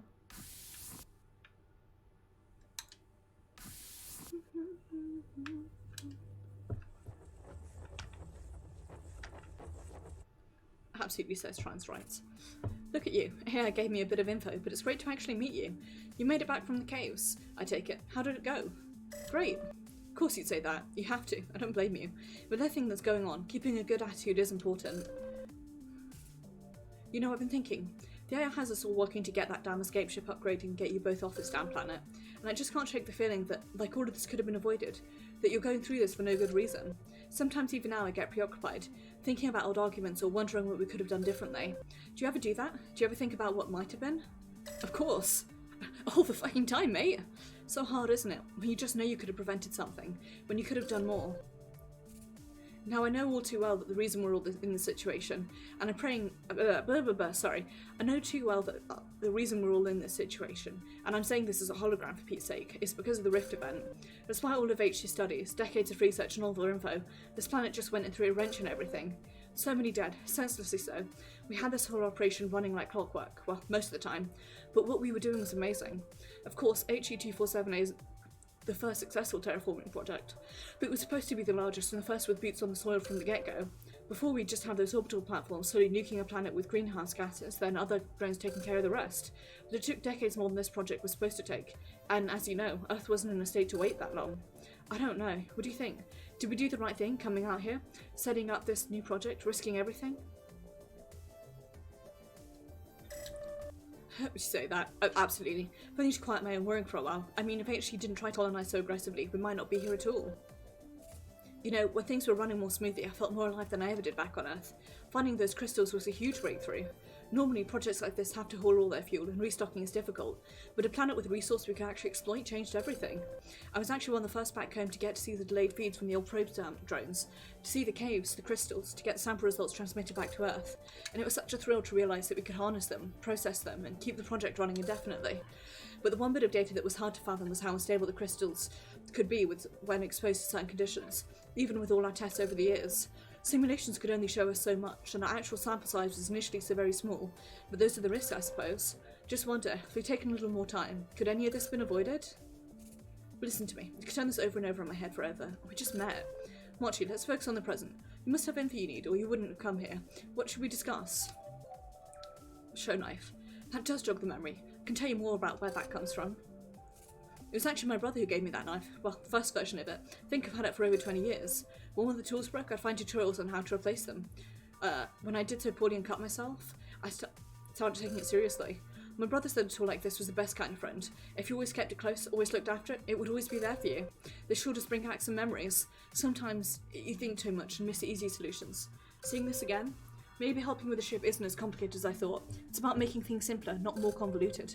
I think I have some ideas. Thank you, Mochi, for bringing this to me. It's given me some inspiration. What else is on your mind tonight? Job. Probably told you I was the resource manager, but sure, I can explain it a bit better. I was the person responsible for mapping out how best to use the resources available for any given project. Natural resources, mostly. Some of the bean counters at HC thought I was like them, just a guy putting numbers in columns, making it all add up. But I never saw my job that way. I've always been an explorer. I like to find things. I like to mess around with them too. So figuring out how to mine the crystals on this planet, turn them into fuel so we could be self-sufficient, that was a challenge and a satisfying one.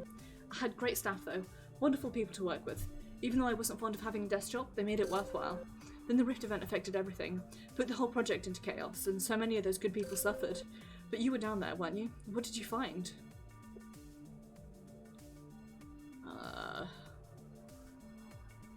Tell with data logs. Well, these look to be from me to Pierre. I don't sound very well. Doesn't give me confidence in what you'll find next time around. What else is on your mind tonight? Your life. Mine before the planet? I guess I have a few adventures to tell of. Why not? Before working with HC, I wasn't crazy about being in an office, you know? Even as a kid, I preferred being outside. Can't relate. There's a group of us when I was younger that used to host challenges. They were like game shows, just for us. Each of us was active, outdoorsy, adventurous, but with various talents. Someone would set that month's challenge and the rest would agree to meet it. Like the one time Haley decided we'd have a hang gliding competition. None of us had done that before. We had 3 weeks to prepare, so we would join classes or found someone to teach us or taught each other. And then we met on these bluffs outside the city. The goal was to glide the farthest and land safely. Haley went first. That was the rule. Whoever issued the challenge had to go first. Then we all went in turn. I'll be honest, I didn't prep as much as I should have. Things were different then. Too much time, too little responsibility. I was out having fun. So when I went, I made a big show of it. Like I was going to convince everyone I was the most ready. But boy, I wasn't ready at all. Not by a long shot. Out of the 5 of us, I glided the 3rd farthest. But I also did so right into an old barn settlement. Broke my leg in 12 places. After that, well, I learned to take things a bit more seriously and to prepare. Listen, Mochi, I don't know much power the AI still has or how much this visit is using, but just to be sure, we should probably say goodbye for now. Do me a favour though, wouldn't you? Put my mind at ease. Try and find out what happened. I don't want to fade away, thinking we doomed ourselves from the start. I will. Appreciate it. Hopefully when I see you again, the 4 of us will have made more progress. But until then, stay safe out there.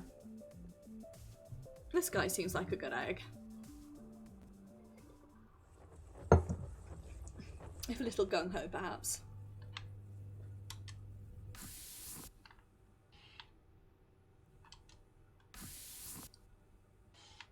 I don't know, I definitely find Leslie the most relatable at the moment.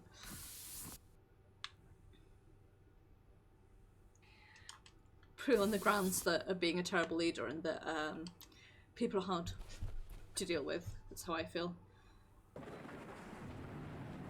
Not a fan of being in charge of people.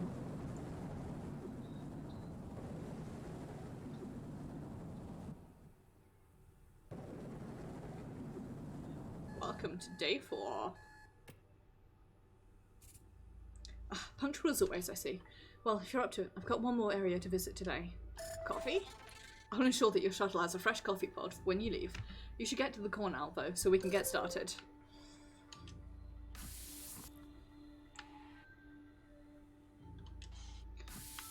Coffee is the most important.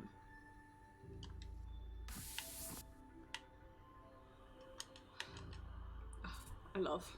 Today should be an easy choice. There's only one area left to check for now. However, I've been picking up rumblings of another storm on its way. You can access your ship as usual in the South Shuttle Bay.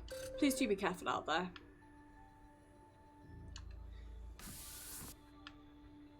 Another storm gives me big concerned cat energy. We found some communication stuff and we found some foodstuffs. But we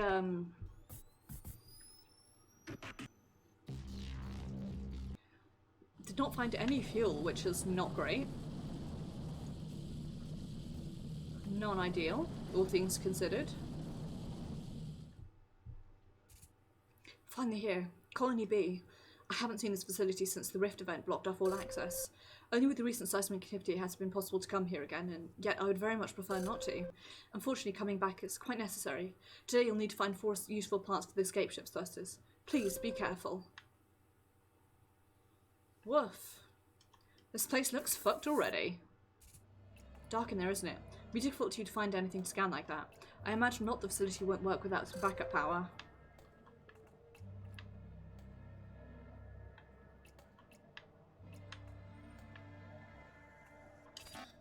I'll plan to get this door working. Okay. Let's go in here.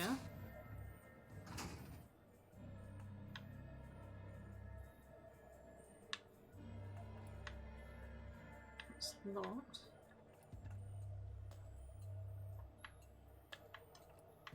That's definitely a body, but we can't scan it because it's too dark. Looks like you found the problem in this area. There is power here, but this connection is loose. You're going to reconnect the power cable?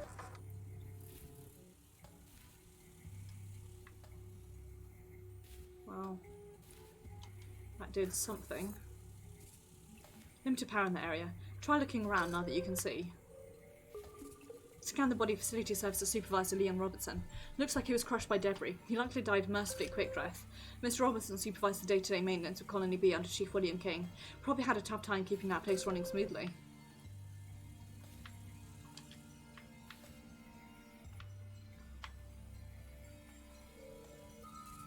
Tubes delivered waste materials were repurposed or stored for reuse in the future. Quite a bit never got recycled. Let's go this way, seeing as it's here.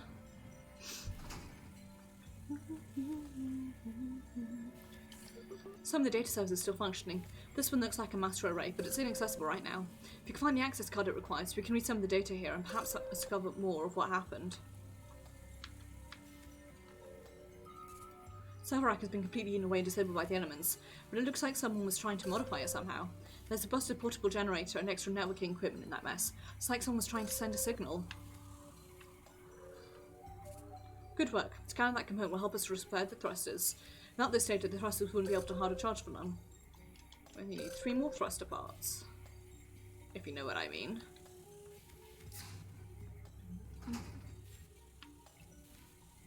Let's head down this way.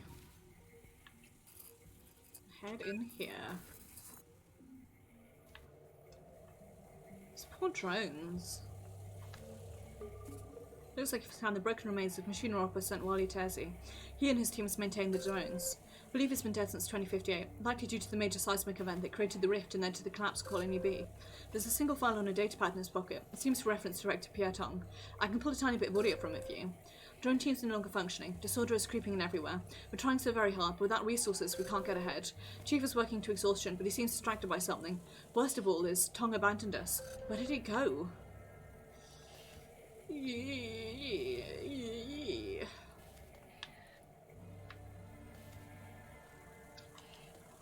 Bad content. Storage shows almost completely reduced to rubble. How terrible. Scan a part we can use for referencing the escape ship's fuel line, so the thrusters don't run out of power. One looking old server access card. Someone must have dropped it. Truly awful. There are bodies underneath that rubble. I can't read their signatures or know who they are. This is terrible, Mochi. I wish we didn't have to root through all this refuse and see this. I figure we definitely have amnesia and, that's why we're, our power. Okay, we'll come back here later, I guess.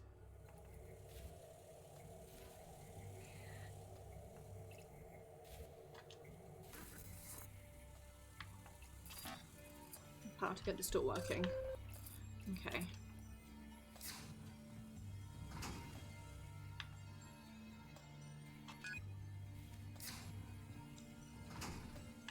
Now we can do this. The details can have got synced after the Rift event separated their 2 colonies. Oh no. These logs say that 14 colonists were killed on that day alone. I didn't know that. Project leader Pierre Tong was there at the time. You'd think with his charisma and position, he would have been able to maintain order. According to maintenance logs, the colony became impossible to maintain very quickly. Several mentioned that Mr. Tong was no longer present.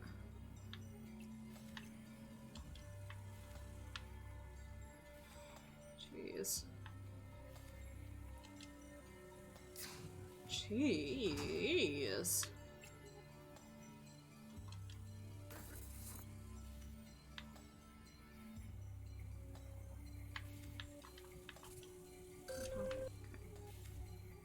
I guess we need to get to the east service corridor now and move along. What a piece of shit. Just abandoning when things get difficult. What a dickwad. Although I suppose if he's in management, it's what they do best. I was thinking the other day, the only time I've ever seen my boss's boss like actually spend a reasonable amount of time on my campus was when we got an Ofsted instruction sprung on us with no notice, and they, well actually we had notice, they said we tried to call USLT office like we're supposed to, but we didn't get any answer for ages, so we just had to show up at our campus without any prior warning. Definitely thought that moved. The conduit is separated. Why would anyone say no to that? Anyway, let's reconnect it.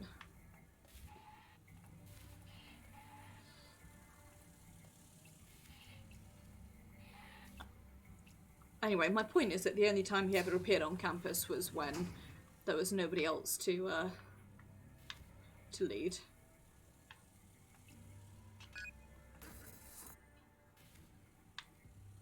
Boss's boss is a piece of shit. I'm glad he's leaving. The draft of my hand, very skillfully too, I might add. Difficult to ascertain what the schematics are for. They're incomplete and very complex. This is only half the drawing. There has to guess, I'd say they pertain to the escape ship, however. If you could find the other half, this could be good news for us.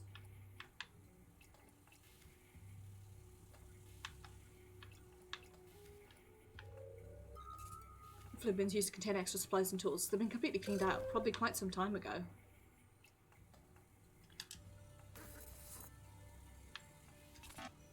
Emergency lock has been engaged from within. I need to find something to remove the bolts.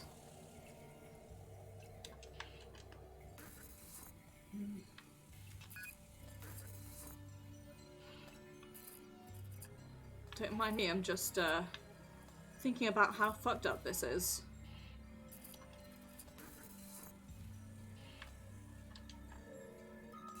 This is an immaculately drafted set of schematics. It appears to match the other set you found. There are notes regarding thrusters and fuel conservation. Draftsmanship really is top-notch. It was probably just made with a pencil and a simple straight edge. Even the circular lines are near perfect. Whoever made that is quite skilled. Sometimes human precision and ability really impressed me. When you visit Mr. Tong in the Holostim Chamber, I suggest you ask him about these. Perhaps he can help explain them to us. You need that. Of course. Must belong to Mr. Robertson. Not to be unkind, but he doesn't need it anymore. Hopefully it'll help you along the way.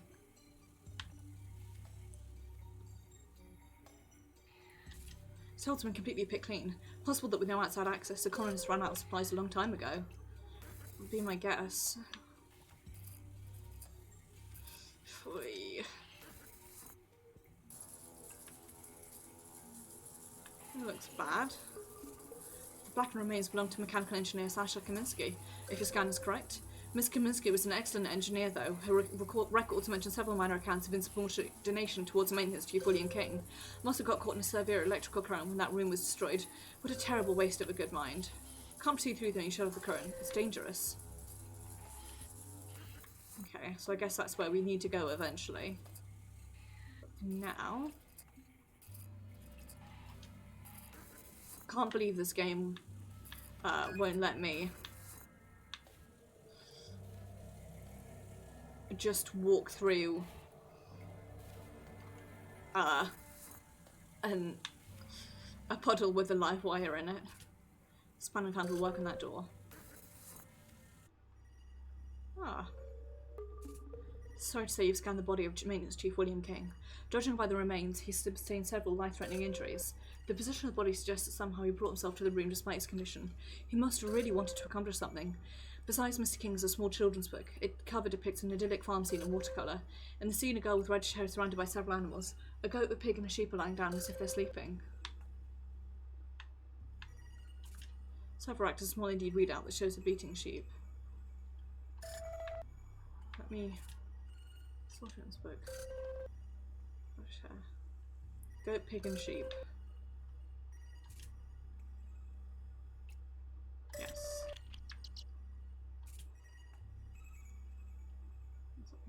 Yes. No. Stylized goat. Sounds like a modified distress signal from William King. Short and set to repeat. It's difficult to make out, so I read it to you. 2W. Things are bad here. I'm afraid not much time now. Hoping this is over there. Oxygen is low. You're smart, strong. You're right to leave. Tong is something new. But it's too late. Too much is compromised. Goodbye, W. I'm afraid the transmission cuts off there and only sounds of rumbling and shouting can be heard.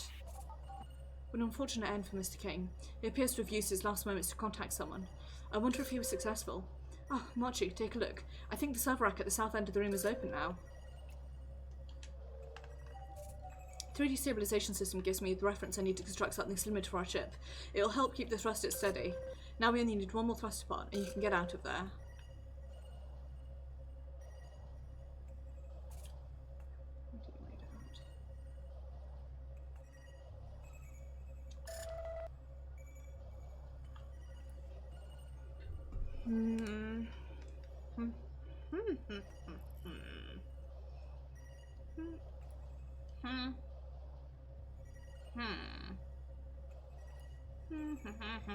Sorry, give me 2 seconds.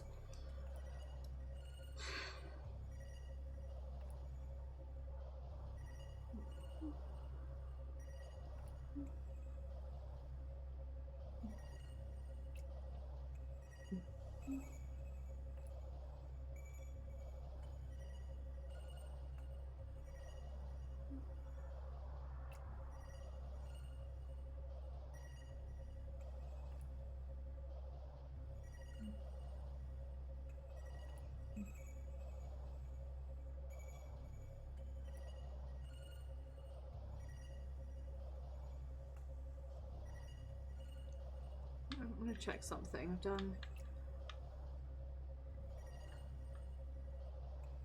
Yeah.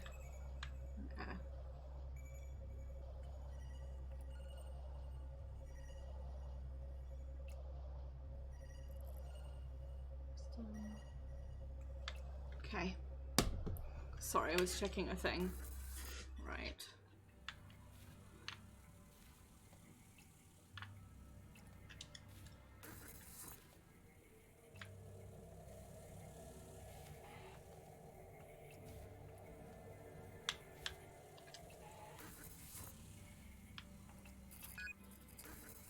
Let's see if I'm going the right way.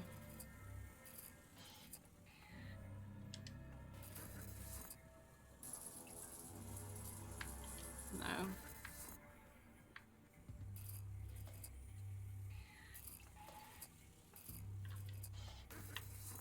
Sorry, I'm still like... I guess I need to do something with that electrical area. I just can't work out where, you know?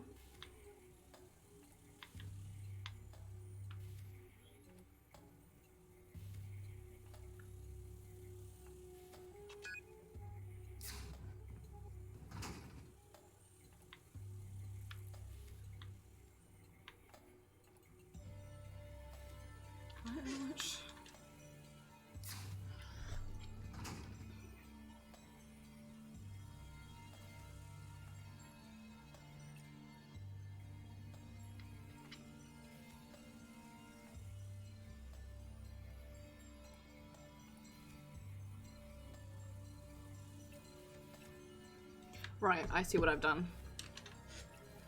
Sorry for all the running around. I'm still trying to like work out exactly where I'm going. We need to switch off the electricity, and to do that we need to do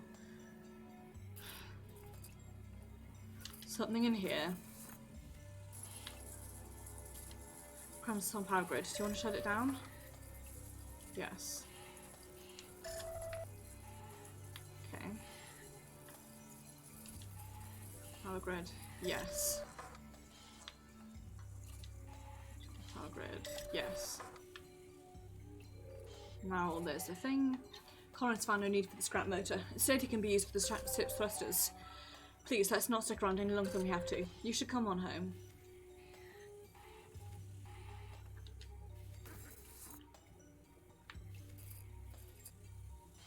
Wow. Whoops. Wrong way.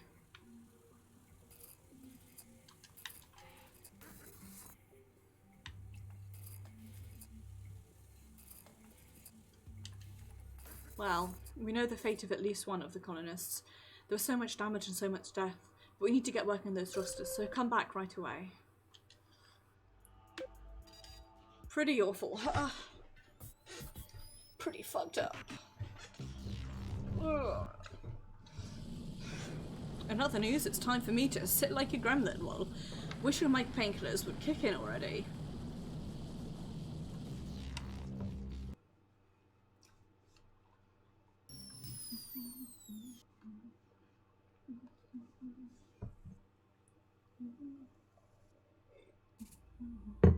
I've been successful at every mission thus far.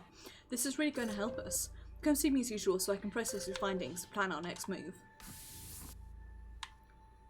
Thanks, I try my hardest.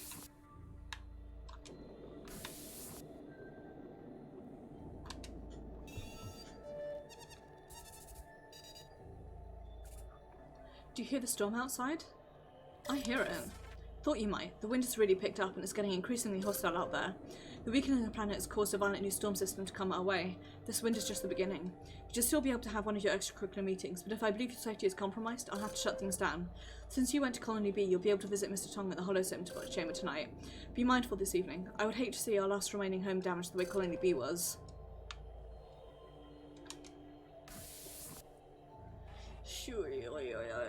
Woof.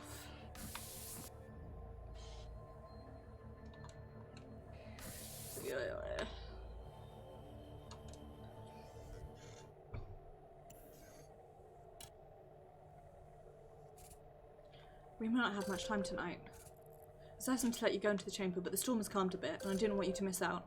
I know how much these visits mean to the hologram, so as long as you don't take too long, you should be okay. But when your meeting is over tonight, please head straight to your quarters. I fear this storm may get worse again any minute. That's concerning. Seems like we really, fucked up when picking this planet.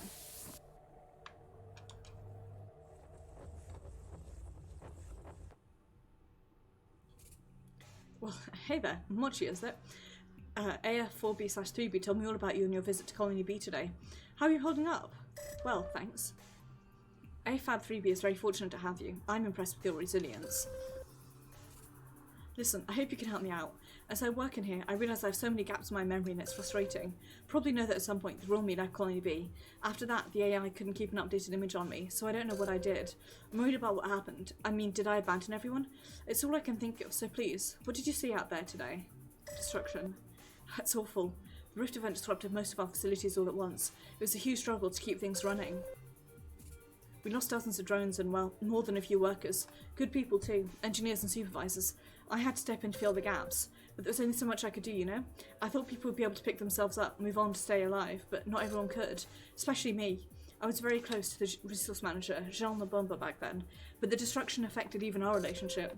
We had very differing opinions on how to deal with things, you know? And I think a fight is probably a big reason I took off. What fight? I think he was thinking of the survivors as refugees, but I still consider them crew. I was upset that not everyone was coping well. What else did you see out there today? Bodies. Damn it, I remember what happened when the rift event killed so many people. We were all shocked.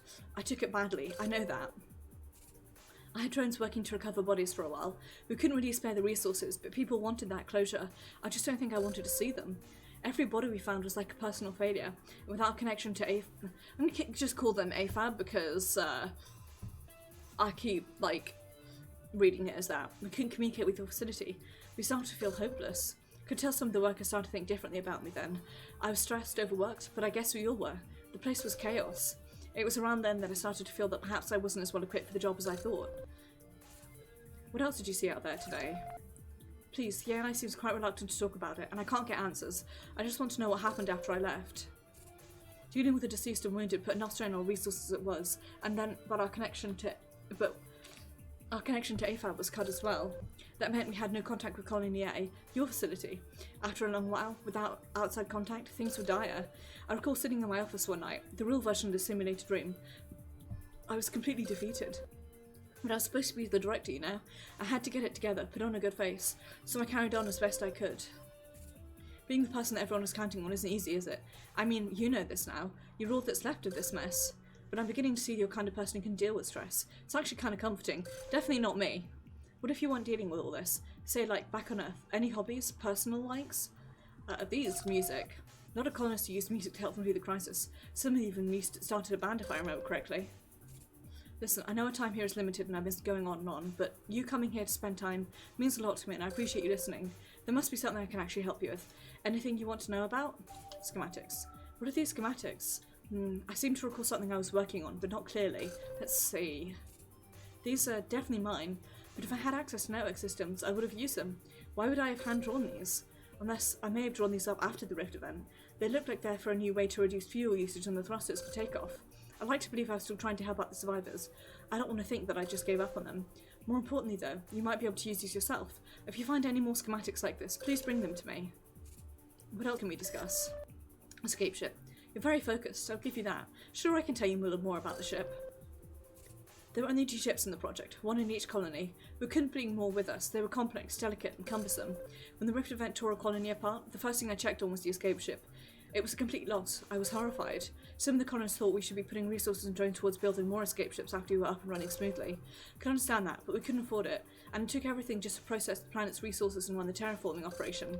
Escape ships weren't meant as large-scale lifeboats. They could only fit a few people, but that's more than enough for you and the AI. You're going to succeed, Mochi. I just know it. And I promise you, I'll do everything I can to help. What else can we discuss? AFAB. It's asleep now, isn't it? I almost feel bad talking about it behind his back, but I can tell you more, sure. I didn't design the AI, that was another engineer back on Earth, but I sure came to enjoy its company and insights once you arrived here. The new thing about AFAB is that it's so powerful. Given the resources, it can be paying attention to almost everyone on the colony at once. It's like everyone had a friend at their side, though I guess not everyone saw it that way. Some colonists never gelled with the AI. I think part of the reason was that we didn't give it a more human name. It ended up being less relatable than HC hoped. Come to think of it, I can't even remember what its name means anymore. Most people just gave it their own nickname and it didn't seem to mind. We're all stuck in here. Just having AI out with you must be some comfort at least. The companionship is important. Listen, it's late and you shouldn't eat up too many facility cycles on this visit. You need to get back out there tomorrow. Mochi, thank you for stopping by. I hope I'm able to provide some insight into what happened. If you can though, I must have tried to help people out. I have to believe that. If you find any more schematics, proof that I tried to help, please let me know. I'll try. That's what I like to hear. Until next time, I'll be waiting.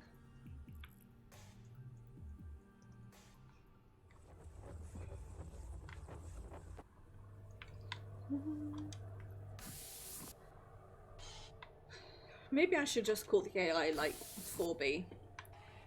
That's a fun Nero Tomato reference, I guess. I wonder if the reference to the year being 2064 is a deliberate reference, or if it's just a randomly chosen year.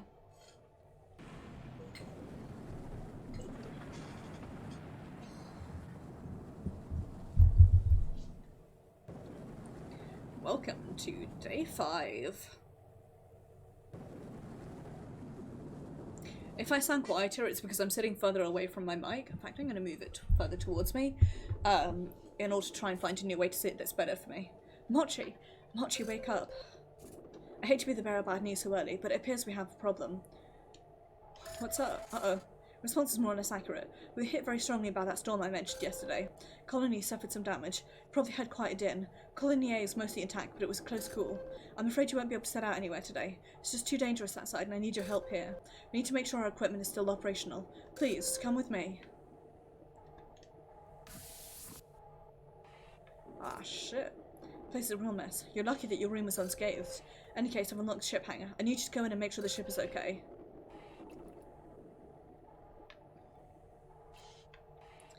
This looks bad. Or worse than before. Hangar doesn't seem too bad. I hope the ship is alright.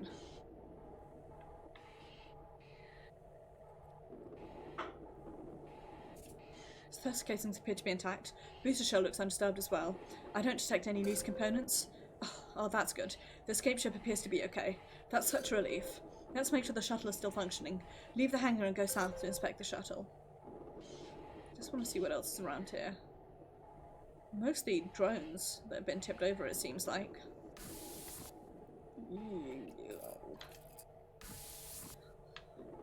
Oh, shit, the bed.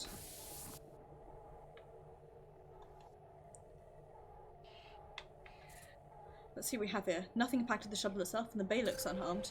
Okay, the shuttle is still functional. We can send you out again on missions later. Let's just command the holosim chamber hasn't taken any damage. Head to the chamber just outside there, please.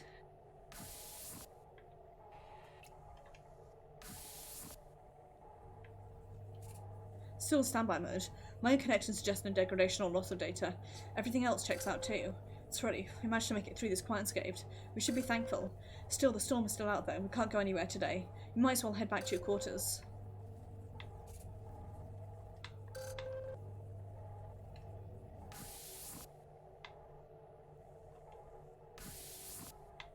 This place looks fucked. I'm worried about the storm. It feels like we really beefed it coming out here.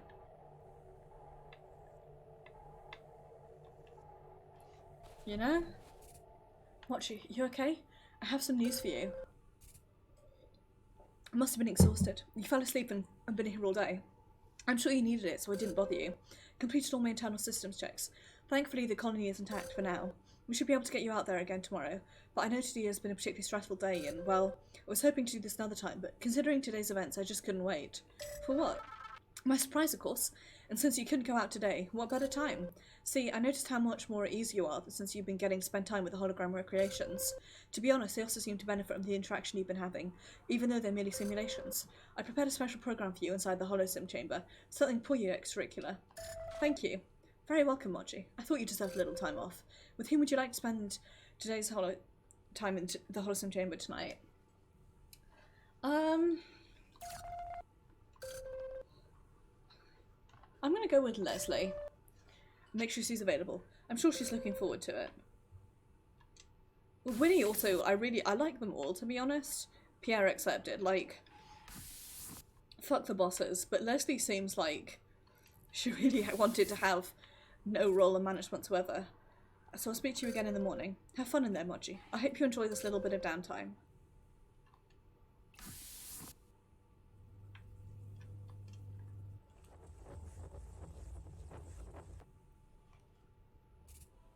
Look up. The II has prepared an elaborate simulation of the Aurora Borealis for us. It's beautiful, isn't it? Never seen them in real life. Never lived in a place where you could, you know? This really is something special. What do you think of it? It's great.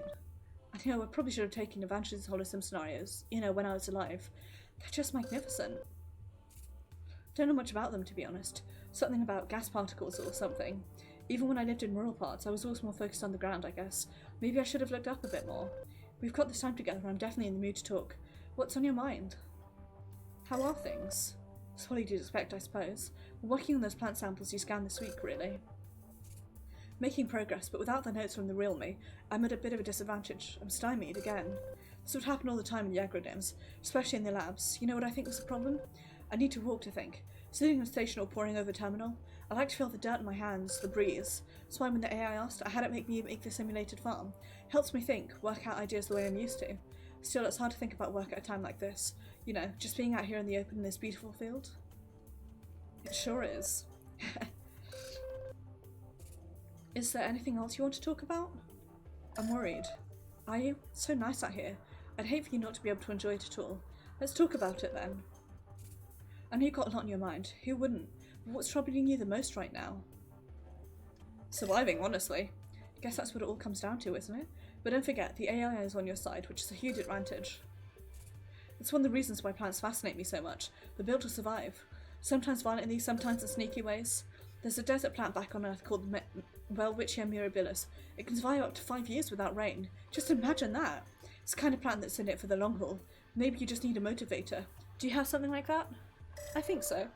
I think that's great. It helps you think beyond the moment. Consider life long term. I'm sure you can pull through.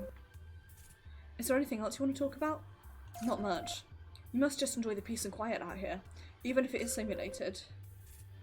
Well, I don't mean to pry, but you're out there now with the AI every day. That must be a little weird, isn't it? Not at all. Good, you know, I never really got the hang of it. I mean, I used it like you would any computer, but I didn't talk to it much.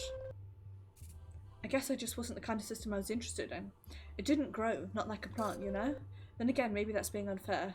I know it sort of adjusts itself to make things easier for each user, and I guess that's kind of natural, seeming. But real life is more unpredictable, you know? There are so many factors. You can do everything you can, and then bam, drought, or too much rain, or too much sun, or whatever. All your hard work is erased. I know the AI is supposed to appear natural, but I wonder how far that goes. Is it at least a good companion? Suppose so. Well, see, there's that. Every cloud has a silver lining and whatnot. Relationships are like finicky houseplants. Most people think they need to take care of themselves, but they always need attention. And I'm sure in its own way, the AI is doing its best. I'm grateful that you have the help at least. Anyway, sorry, I can't help but look at that wonderful sky. I wish I could see it. For real, I mean. Though if I did, it would be a lot colder. Isn't that all that they didn't replicate the temperature? We should be freezing out here. This too is artificial, but it's what we have. And right now, I feel like it's pretty good. I'd love to see the Northern Lights one day. Reminds me, before you have to leave, I wanted to ask you something. I hope it's not too direct. I told me about the other holograms, of course, and about tonight's simulation. You could have chosen anyone. Why did you choose me? I like you. Aren't you sweet to say so? Even though I go on and on about my plans. I appreciate the sentiment, believe me. Well, Mochi, I hate to say it, but I think our time is up for today. It's getting late out there and you need some rest. Think about what I said, please, and keep at it. You're well on your way. I hope we get a chance to spend some time together again. Until then, though, good night. Good night. Good night, Mochi. Until next time. Yeah, in the IRL, I'd love to see the Northern Lights one day. One of my colleagues went on a cruise through the fjords and got to see them, and man, I'd fucking kill for that. I don't particularly enjoy the idea of a cruise, however, but I want to just go to the fjords. I'd rather travel by train if I could.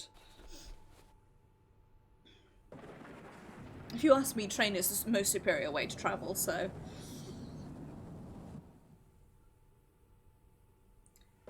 Day 6.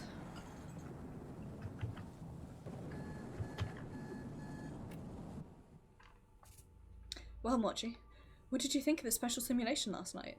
It was great. That's wonderful to hear. Thought you could use a pick-me-up after the stress of last week.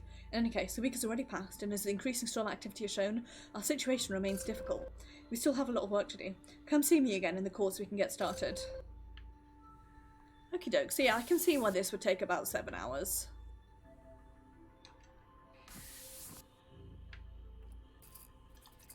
To be honest, if I play this again, I might play this first half off camera so I can at least remember what's going on.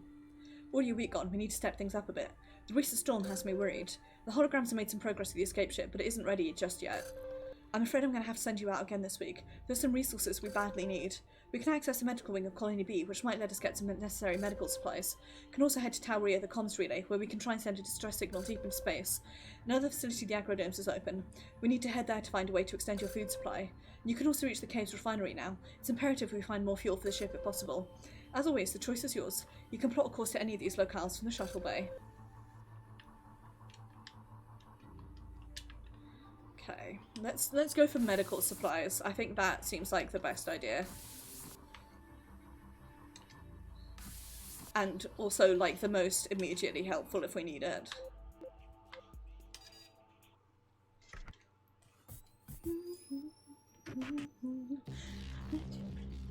Sorry, I've got Sung by the Weekend stuck in my head, so I'm going to be singing like the same line over and over again throughout. Because, to quote Fall Out Boy, that's just who I am this week. This was Colony B's medical centre. Much of it looks like it collapsed in the rift event. Don't imagine it'll be pleasant in there. Would rather not go in at all, but you need to find medical supplies. Just go on in and let's take a look around. Yeah, this seems like a terrible idea. Those poor people. Let's do what we came for and get out of here. You need to look for medical supplies. They're usually in the red containers. God. Self-triage terminal. Patients use it to file their issues quickly. Might still be able to read a data card.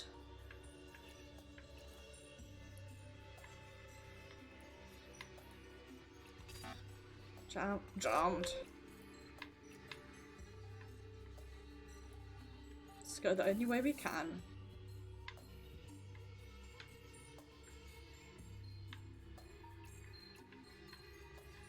Let me read the note, meow. Okay, we've got the ICU. Let's go into the lab first.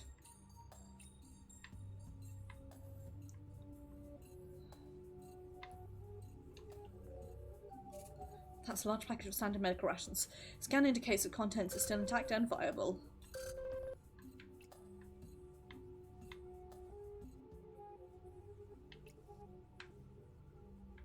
What's it? DNA breaking, which never looks good.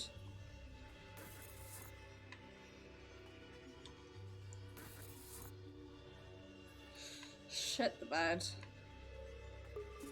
Body of Nurse Darius Simonis. His remains include several cracked ribs and a bruised skull. Nurse Simonis did take on to colony life after a while, and though he was well liked by the other colonists, he could be devious. Still have access to a security report regarding Mr. Simonis. Apparently after several years he started getting into fights. How did Nurse Simonis contract those particular injuries, I wonder? It seems like quite a few of the injuries seem like fight related. ICU's completely blocked off by the destruction. Like, not bed. Not just Simonis, but others. The remains of Yas Yagmardal.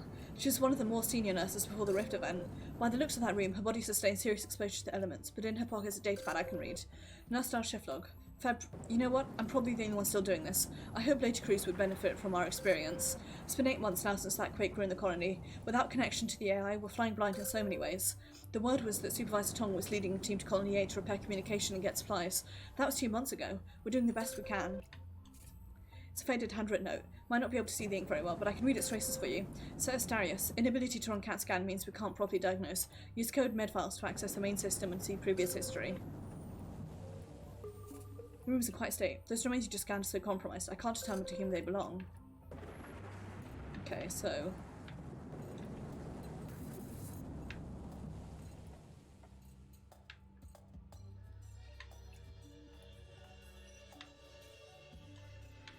we've got a thing.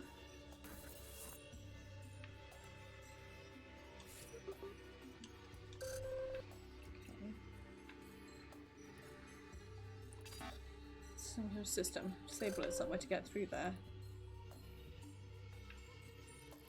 Here we go. Timed out. You need a password to unlock it.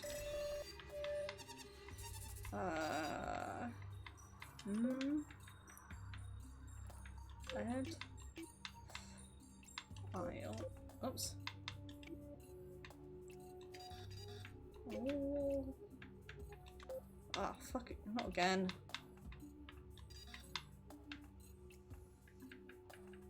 Just as bad as typing on this as I am in real life.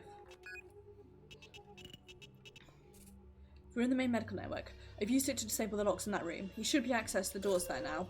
This is interesting. Medical records for most of the colonists. Some are missing or corrupted. What's notable, however, is that the records for our 4 special colonists are absent as well. Might be hard copies of the record somewhere else. Perhaps even in areas have already been. Keep an eye out for them while you're looking for those medical supplies.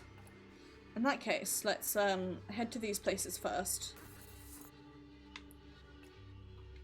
See if we can get anything. I knew that looked like a thing. Scan medical records for Director Pietong. You no doubt find this interesting. He was known to work very long hours, and at one point his work ethic led to extreme exhaustion. It was Jean the Bumber who checked him into medical after one extreme case. Mr. Tong, as you may know, was very stubborn and continued to work hard, possibly to his detriment. His record also notes suspected painkiller abuse.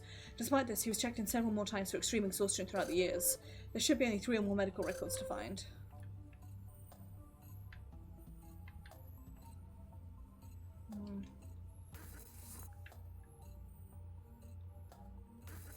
I wonder if they're...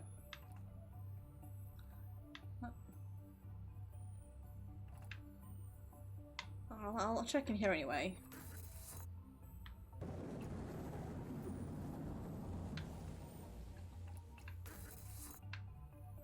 Shit's fucked up, you know?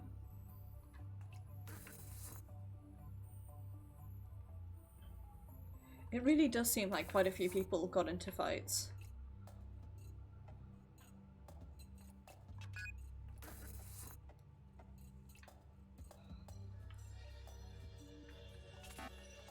passcode. Must be something around that will help you figure it out. There's a note there that I can't seem to read.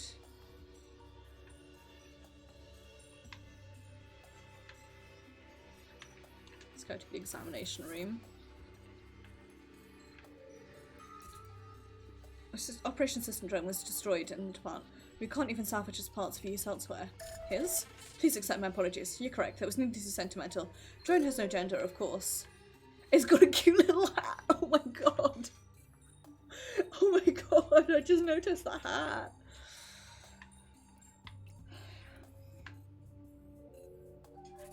Peter found medical records on Agrodome's chief Leslie Baradouage. Sorry, my brain shorted out for a second there. There's some very interesting details in here.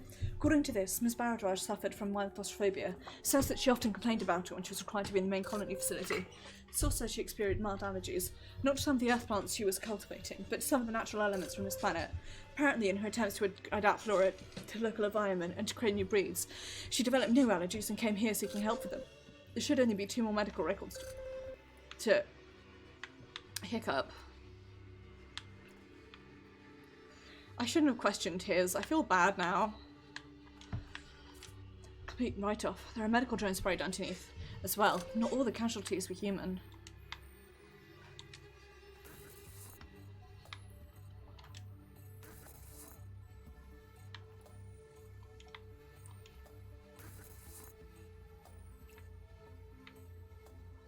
Jeez. Seismic events became worse. It must have been increasingly difficult to run a stable medical facility. God, I can only imagine, to be honest. Scan shows a disturbing collection of material on that bed. Reduced supplies likely means a less than ideal scenario in there. Found the medical records of Comms Relay Chief Winnie Laurier. Unfortunately, not happy collection notes. Ms. Laurier experienced anxiety throughout the duration of her post here. She had trouble relating to the other colonists, and that trouble led to pronounced cases of stress. Eventually, she was diagnosed with depression, though according to these notes, she never really accepted that diagnosis. Looks like the year was quite busy at the time. There are numerous reports of fractures and injuries.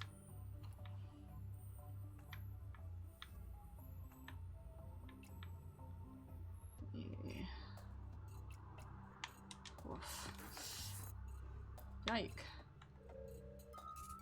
Found another set of hand-drawn schematics. They seem even more complex than the last, but they're difficult to make out. Been affected by exposure to the increasingly tainted air. They mentioned something about improving speed. I think you should mention these to Mr. Tong when you meet him in the Holocene chamber. He might be able to help. Oh, it's so cute. Completely committed to exposure. Likely served to the very end. Like, please tell me I'm not weird for finding the little nurse's hat on the drone's cute, right? Discovered the body of Dr. Lance Megorian. He was a brilliant surgeon and a major asset to the facility. Doctor wasn't always popular with his subordinates, however. He was very impatient with staff who couldn't keep up with him.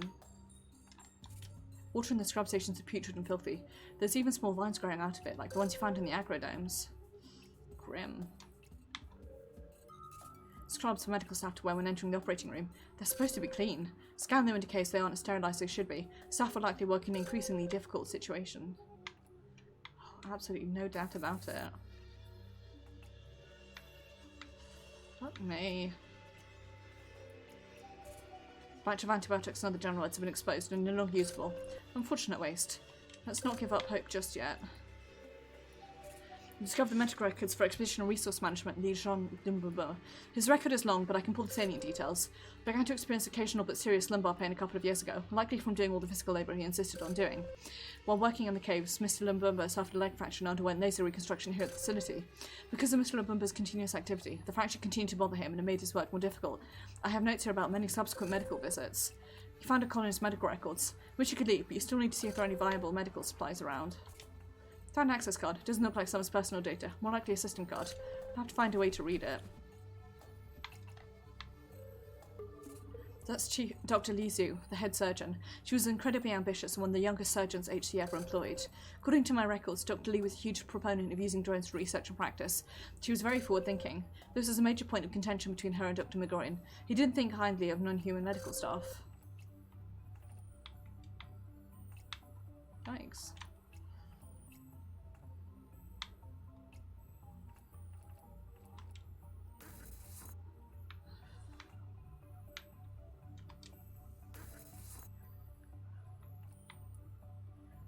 general, like, what the fuck, you know?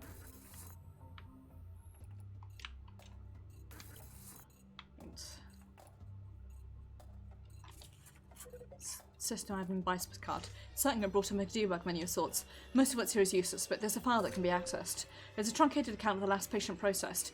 Date 2060-4-23. Patient O. McKenney. Malady, danger to self and others. Continues. To my great dismay, Mr. McKennick had to be contained. Please forgive me for what I had to do. Another note in the file says, don't open up his room until you're sure. He's only grown dangerous. Use YYMMDD, but only if it's safe. So, 60-04-23. I guess they locked him in the X-ray room. 60-04-23.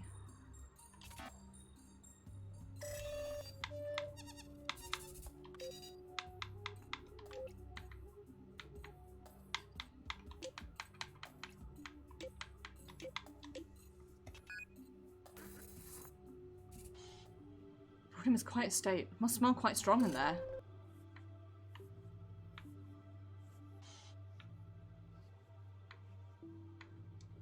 What? From what's left of X-ray technician Obaseki McKenna, he appears to have been locked away in the lab for some time. He likely died of malnutrition in the end, what would have been most unpleasant. He was clutching a letter. Lee, it took me a long time, but I forgive you. I know you did what you had to do. I'm so sorry for everything. What I did to Darius was unforgivable. I know that now. I guess.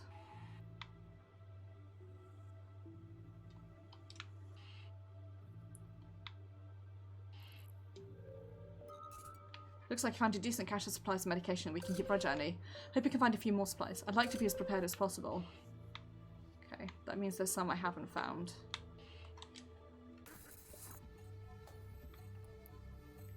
So, let's keep exploring. I guess he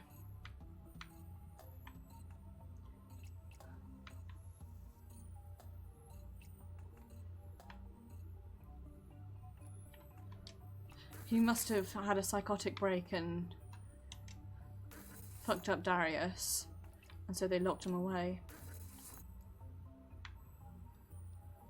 Oh, that's awful.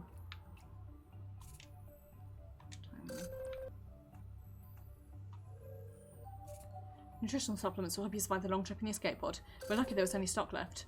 Found as many useful supplies as you're likely to, and you found all 4 of those medical records. Finally, that's over with. I don't want you to stay there another moment. Head over to the shuttle. That's just, in general, really awful, you know?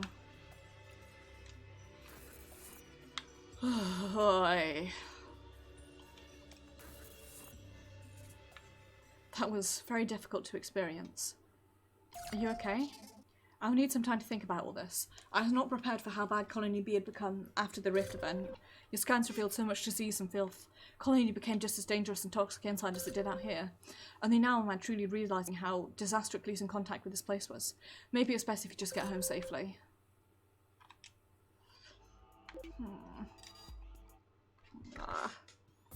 Poor 4B. I'm now going to call them that rather than AFAB. AFAB just, it sits wrong, you know?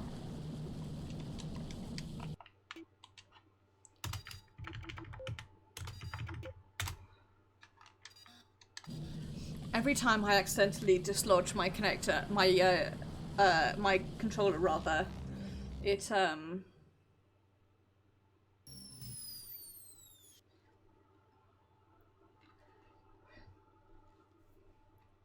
words. Don't dawdle. Come see me right away. Anytime I dislodge my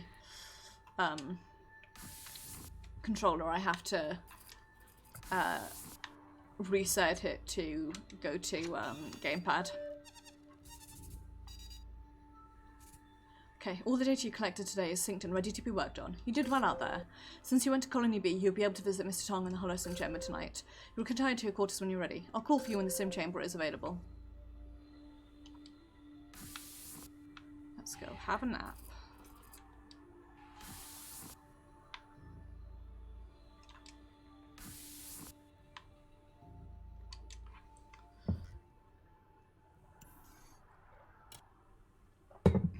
Honestly sounds ideal right now. It's time, Mochi. Just head in when you're ready.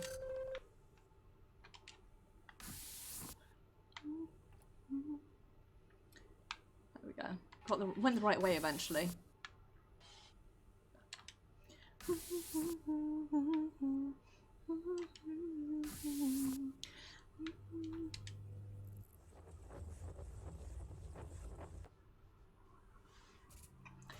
You're back. I assume that means you headed back to Colony B. 4B said, well, it mentioned the medical wing. How did that go? I survived. That's admirable. Can't imagine how tough it must have been to see all that. Listen, I can tell that the AA is having a very hard time with this. With seeing Colony B again, I mean. May not realise it, but after the Rift event, well, a lot of the colonists began to resent it. I must confess, I don't really understand why. Rift event stranded us. It wasn't the AI's fault. But for some reason, I remember the people who were left getting more and more angry. Medical Centre you saw today. I think it did something to 4B. It seems different now. I can certainly understand. I watched a lot of good people succumb to terrible diseases, and the stress of everything that was happening around us. Schematics. Please, you found some schematic drawings, did you? These look just like the ones you found before. Appears I was indeed busy trying to come up with something.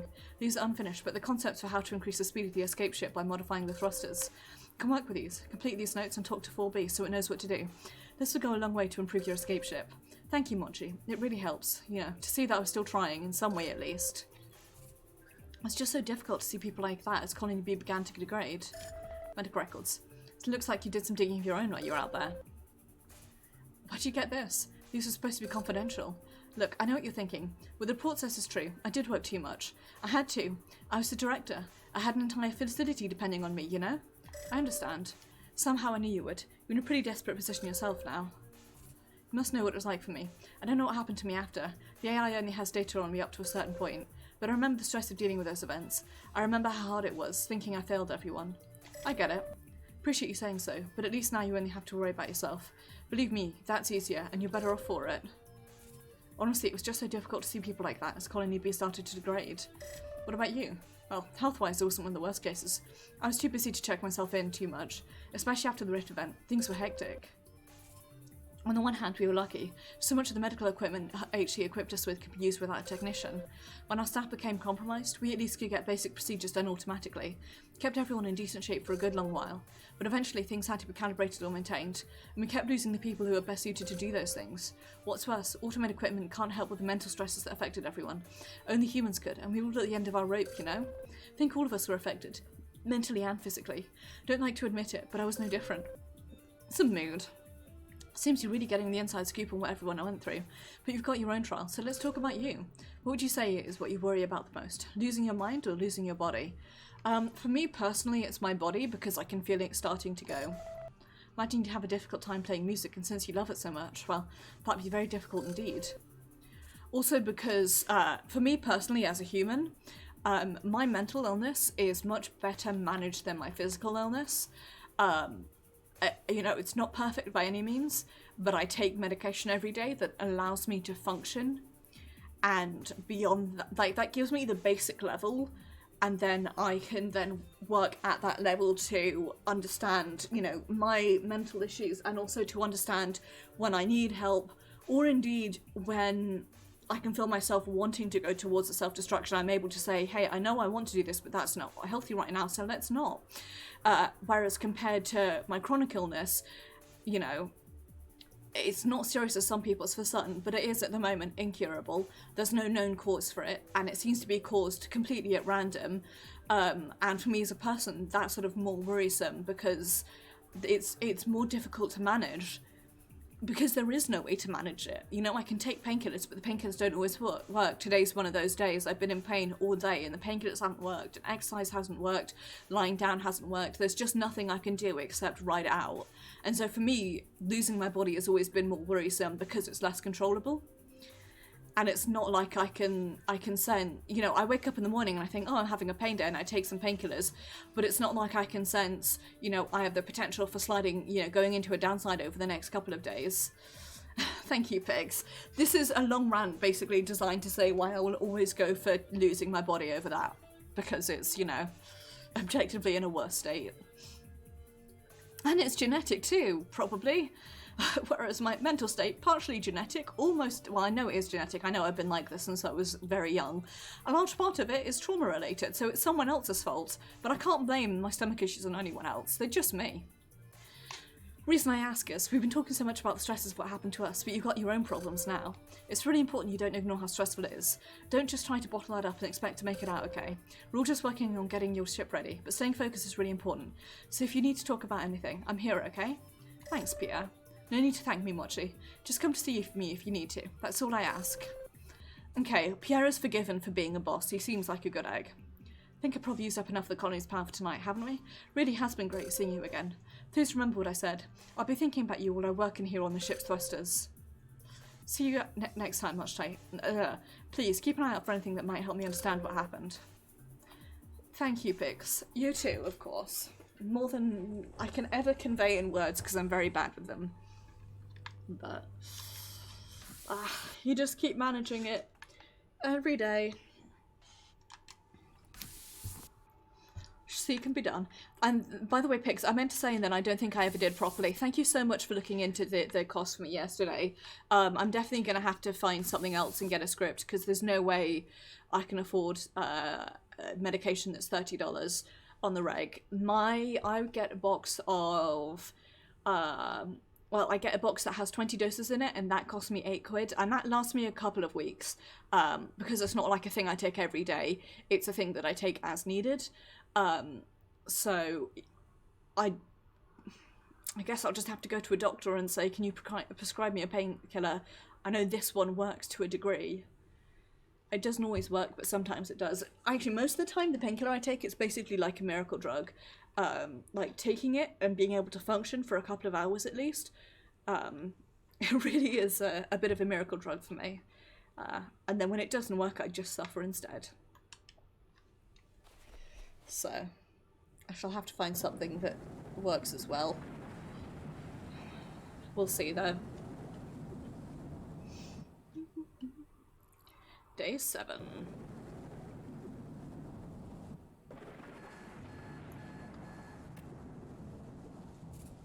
Oh, my bad, Pix. Sorry, I'm a bit further away from my mic because I'm sitting like a gremlin.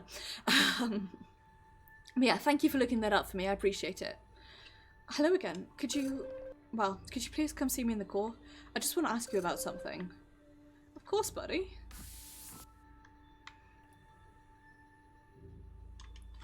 I've adjusted my mic so it's facing towards me a little bit better as well. Hopefully that's better. I'm fully aware that the game audio is pretty loud as well, so if that needs turning down some more, just yell at me.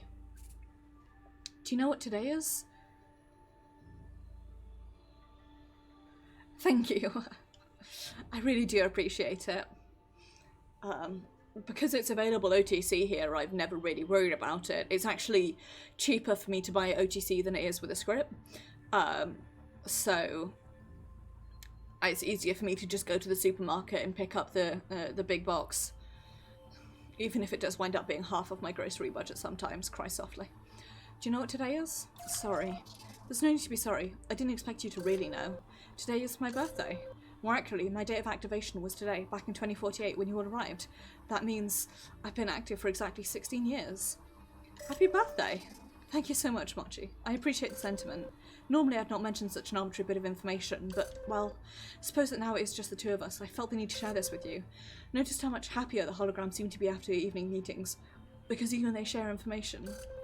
So I thought I'd give it a try, I suppose you'd say.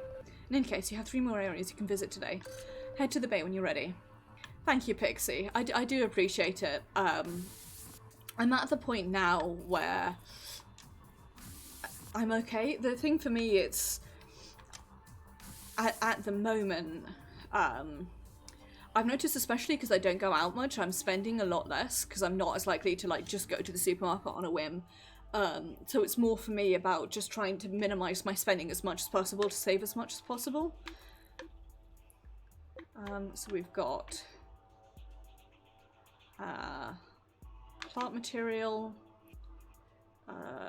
emergency message, or fuel. Let's go do the emergency message.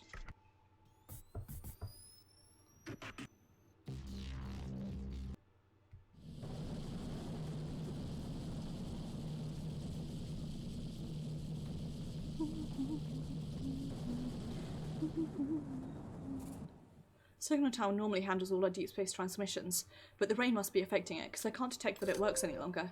If we can get the signal back in action, I think thought we could try to use it differently, to send a distress beacon to those shipping lanes I mentioned. If it gets picked up, perhaps we'll stand a better chance of hitching a ride when we finally get the escape ship off the ground. Head to the top of the tower and see if you can find out what's going on with the transmission equipment. You got it. Definitely being affected. I'm reading unusual levels of dampness and corrosion there.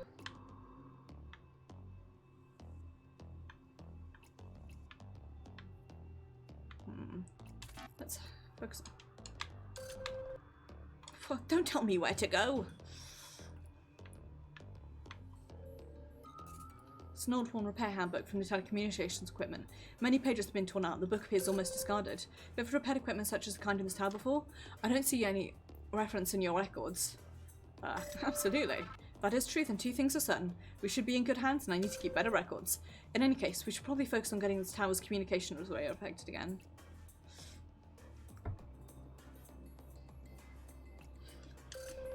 Yeah, my,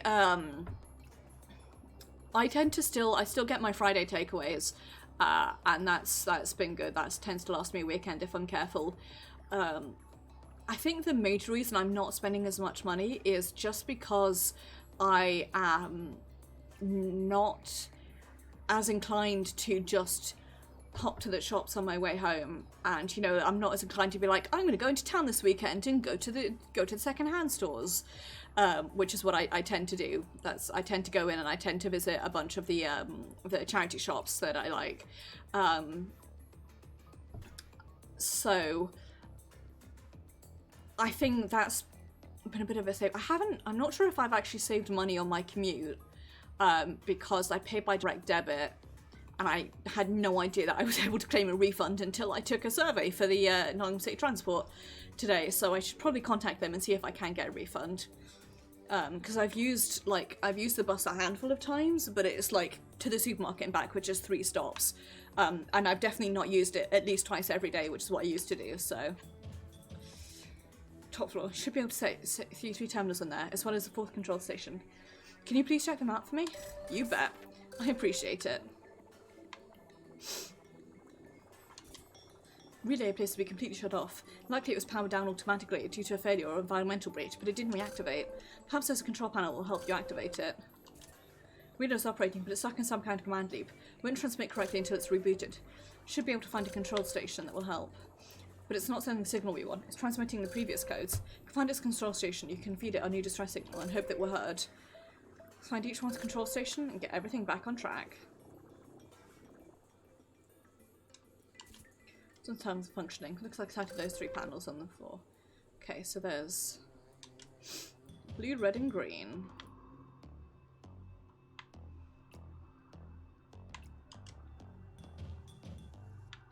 Now we can head downstairs. It's like all the way from the top down to the other floors below.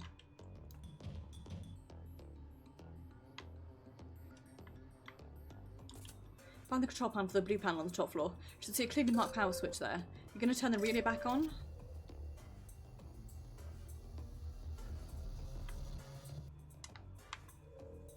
Hopefully that worked. They've been torn out and notes have been written all over. Notes are complex. They look like various calculations regarding signal strength, positioning, distance, and other factors. My guess is that someone's trying to figure out various ways of balancing signal from here for the best long-range results. Makes sense, I guess.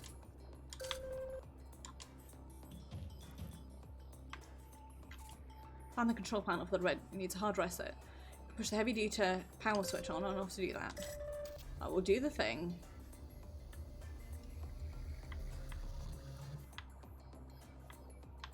Anything else to look at here? Nope. Let's go downstairs then. Find the control panel for the green panel. Just need to feed it our new distress beacon. Yes. Dealt with the control panel, so you can head up to the top floor. Let's make sure the array is working properly. Find another one of those pages. Story note appears to continue again. I'll read it. Paula shut down for a while and closed off contact with the dog. It's not that she turned him off specifically, but rather tuned him out. For days she stewed over their conversation while going about her duties with the same mechanical precision as always. Was it right? Was she giving up? There she was, trapped in a little castle, until the bad weather forced her to abandon it and find a new one. Always on the move, never finding a new soul. But she was struggling, wasn't she? She was trying. How could she be giving up? But Paula thought long and hard about the conversation again. Regardless of the doubt she felt, Paula knew she couldn't give in to the dark's chiding and goading. She knew help wasn't coming, but she couldn't accept defeat. Not yet. That's where this batch of pages ends. Seems like, Paula is definitely a hint for a different name. You know? Picked up increased seismic activity over there. Tremor didn't seem too serious. Are you okay? All good. Be careful as you ascend, please.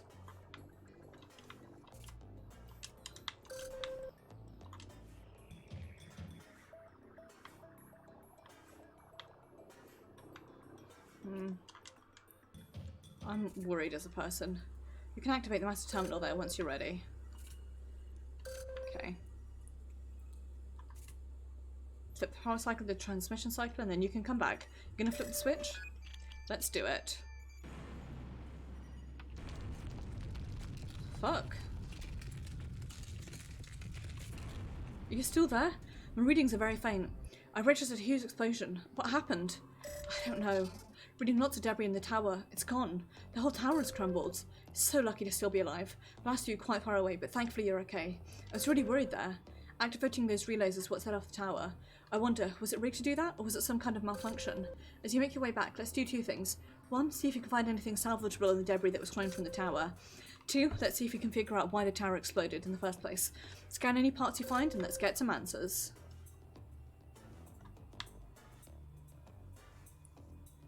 Yike. That's what we in the biz would refer to as not great.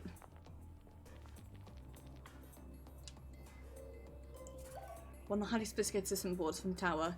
Each one has like several powerful computers on a chip, but this one shows leaking transistors and all kinds of wear.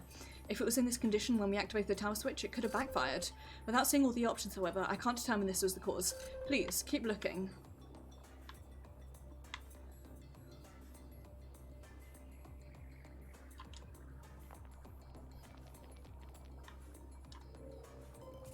One of the switching mechanisms in the tower. Maybe it's because of the blast, but it doesn't appear to be seated correctly.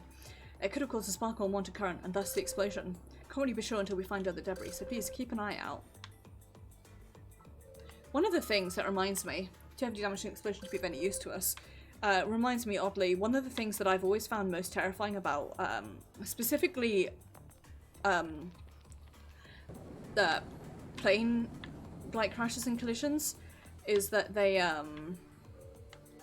the slightest thing can go wrong and makes everything terrible. Make use of scan data to help us to escape ship. Separate to your storms make sending radio signals very difficult. Think only Miss Laurier was skilled enough to find a way to cut through the interference. Even I couldn't do that. I suppose that sometimes human ingenuity is far more impressive than even the most technology. I agree. Perhaps you're living proof of this. As the last survivor, you've been able to do so much more that the others couldn't. So much more than me, certainly. I should let you go on that search. I shouldn't keep you out in that rain any longer than usual. 3 more communication parts. Okay. Yeah, no, the thing that I've always found freakiest about planes is that the tiniest little, like, screw can be, you know, can be wrong. And that's it, you know? Like, shit's fucked. We'll help immensely with boosting capabilities to escape ship, so we aren't totally flying blind them up there anymore.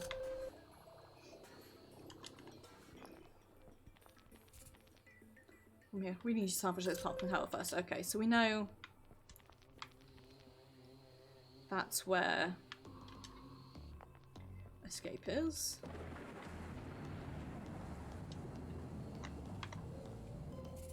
Controller module is barely kept together. If it was like this in tower, it could have malfunctioned. Controller routed signals incorrectly. I suppose that could have caused the explosion. Looks like any number of elements. Do you have any thoughts on which might have been the culprit? I'm guessing the switch could have set up a terrible reaction that resulted in an explosion. If we had more time, perhaps we can know for sure. Perhaps only Ms. Laurier could help us determine the most likely scenario. But that's a mystery for another day. People from Massacre went complete to figure the hardware. You have to keep moving.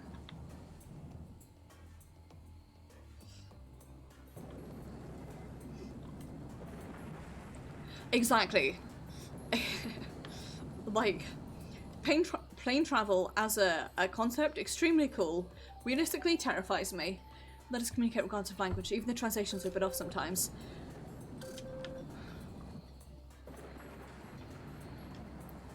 Again, that's why I personally argue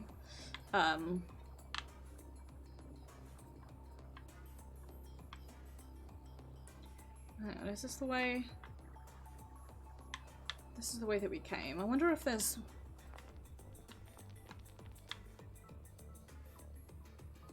Yeah, this looks like the way we came. Is there anything to scan over here? Nothing. Not even up there. Okay.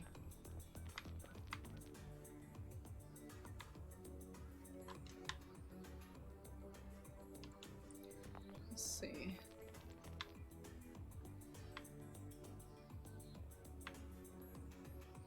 Yeah. Honestly, that's a mood. I find... I don't know, I'm alright with flying. I can appreciate, like, what it's for. But at the same time, it really got me fucked up. If I can travel by train, I would always prefer to do that. They are, by far and away, the superior form of transport. JS. Okay.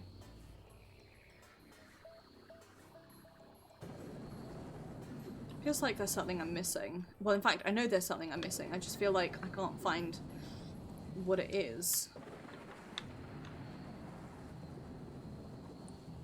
No? Okay.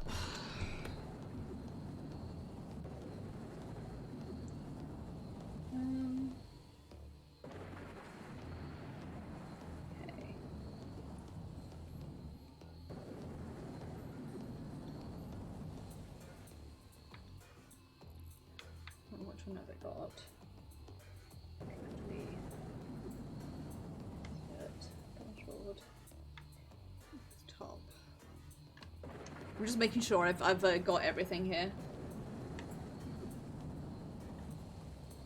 On top left.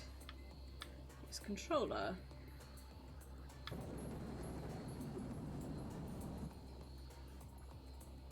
That would be top exit.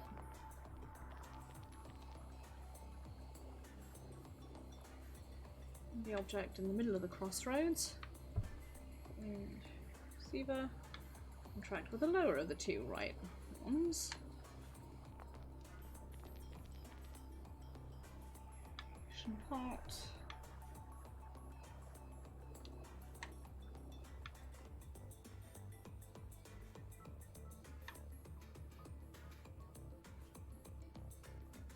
Wait, flashing right exit. Just put faulty switch.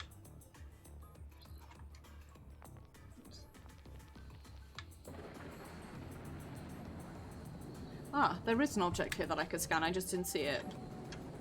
Looks like that deep space signal converter survived the explosion amongst the other relevant wreckage. Be able to use this. Found all the parts we'll likely be able to salvage from that mess. We'd really not had the best of luck today. There isn't anything we can do here. Head northwest and I'll guide you back to the shuttle. Let's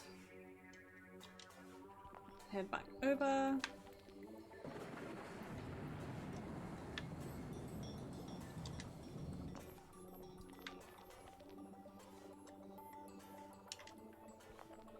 By forgetting where to go.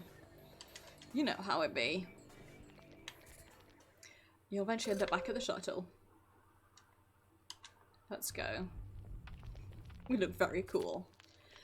Tower E looks to be completely destroyed. You were fortunate not to be harmed. I suppose we both are. There isn't anything more you can accomplish there. Be best if you return home. Let's get out of here. We'll do this evening's conversations and then end it for the night. I'm really enjoying this game.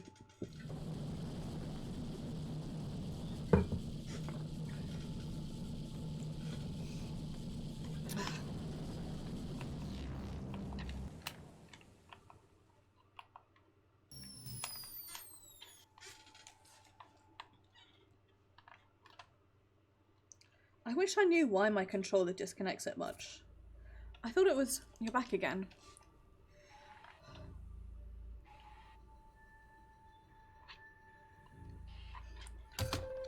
Come see me when you're ready to sync up as usual.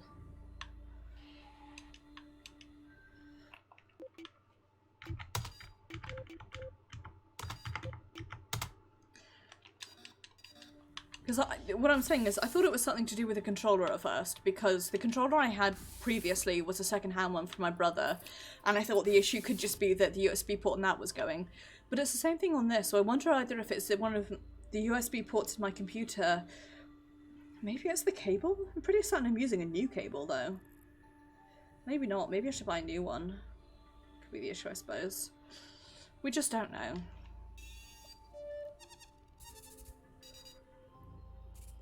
Got everything synced from today. Have fun tonight. Thanks.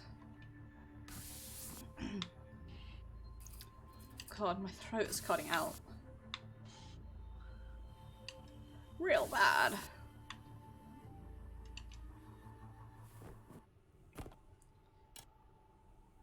Nap time. It's time, Much. Know what to do. I'm sure you'll have fun. Probably. I really liked Winnie.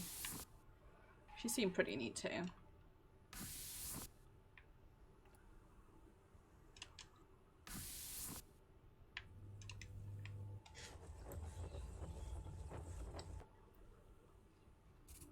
Oh, you came back. I'm glad. Sorry about that. I was just preoccupied with something and almost didn't notice you come in. Why's that? Since you came here last time, the AI has got me working around the clock.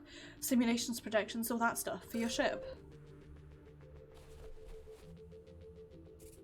You know, I was actually thinking a bit more about what we spoke about last week, about how when we all first came here and how difficult it was.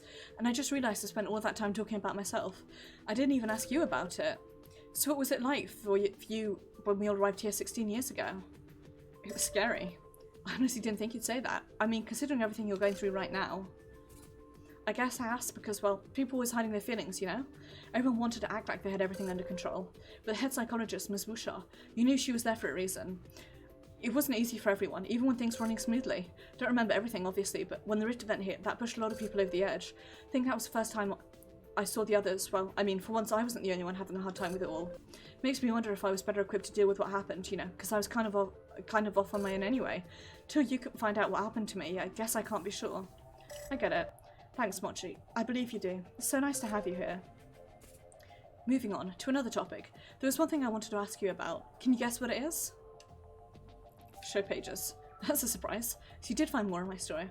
Thanks for letting me know. Really does seem like I was having a hard time with things, isn't it? But what's this one line? She knew she couldn't give in to the Dark's chiding and goading. I guess that's good, right? Dark was right. She hated to admit it. The story seems so hopeless. Didn't know whether Dark truths held any merit, but time was running out. Sounds like she had difficulty coming to a decision. So strange to read words that you supposedly wrote, but to have no memory of writing. Doesn't even feel like me anymore.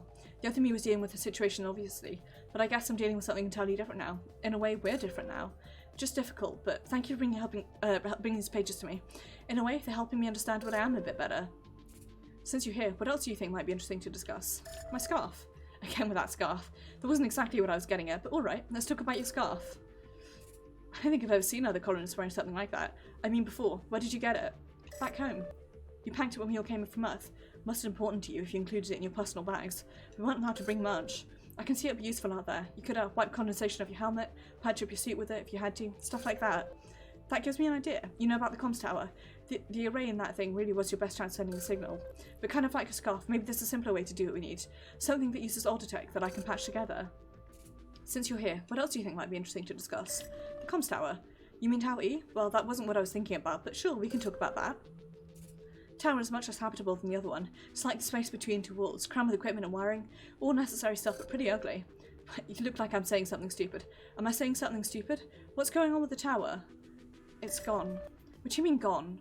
Wow, so the whole tower is a lost cause. It's really too bad. That was the main signal booster. Without that specialised array, you won't be able to get a distress signal far enough at HG back home to pick it up. The other equipment wasn't built for that. Quakes must have really destabilised it. It must have been thrown quite some way. That would explain why your suit looks even more dinged up. I'm happy to see you weren't injured, but I do wonder now. About that tower, how will you get your signal out? Any ideas? Guess that's why I'm here, to solve problems. Let me think. Problem is that Tower E was our best signal, but we don't need our best. If there's another transponder or booster, we could at least get something into space. If we can't use a powerful antenna that were on Tower E, we can patch a strong signal together, starting with some weaker ones. Like I said before, there are redundant systems throughout the towers. If another part of the comms relay is accessible, there's still a chance you can find something. I'll give the AI some specific things to look for.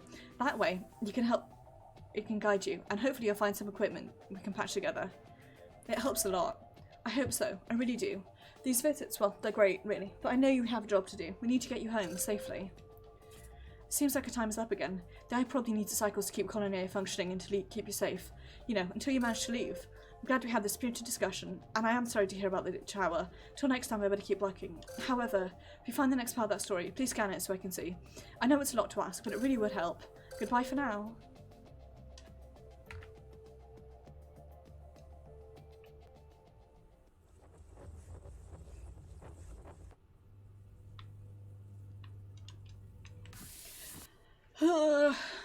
The feels. Oops, wrong way.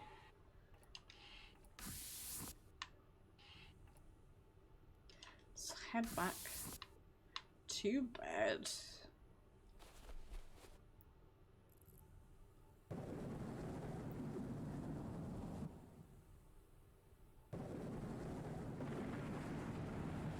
And on to day 8.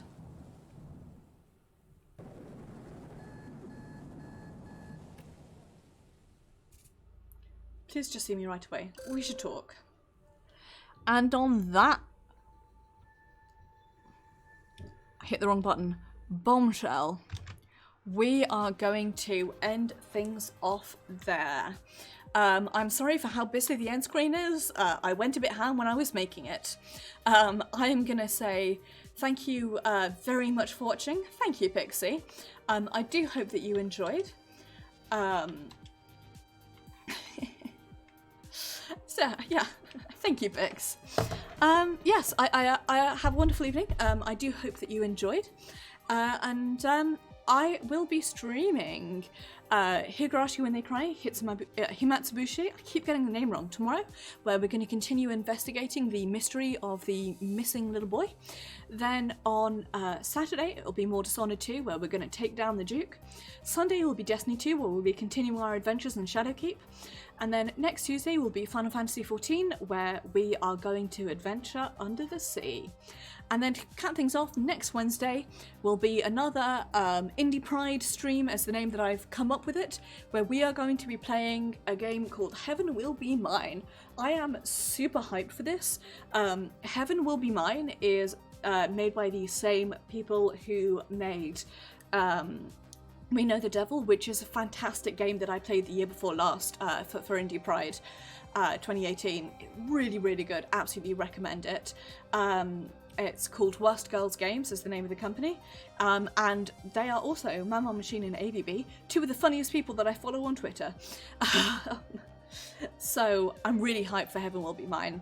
I feel like I've been hyped for it ever since I've known it existed, and I bought it, and then I've just like put off playing it for ages, so now's the time for me to play it. Regarding the second half-ish of Alone With You, I'm trying to decide what I want to do. I think what I'm going to do is, after I finish the Higurashi series, I'm going to play through all of my indie games. I'm going to try and do a blast and really get some of the the individual games out of the way. So I might do like a blast and do Alone With You.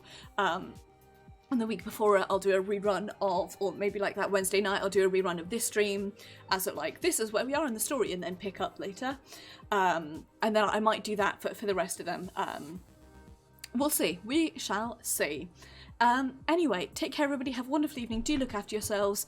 If you have some spare cash and would like to donate to the fundraiser raising money for the Bail Project, I am just about to put the link in chat. It is tiltify.com /@mochistreams /mochi-4-BLM. And again, if you're watching this on YouTube, be putting the description down, the link down in the description. So take care, everybody. Have a wonderful evening. Do look after yourselves. Thank you so much for the host, Pixie, and thank you for coming along. Say hi to Mel and give the cats a hug from me. Or say hi to the cats and give Mel a hug from me. You know how it is. And yeah, I'll see you guys on Saturday. See you guys tomorrow, rather. God, these Wednesday streams completely fuck up my schedule. I was like, well, I've just finished streaming a small game, so clearly it must be Thursday. No, I'll see you guys tomorrow. Take care.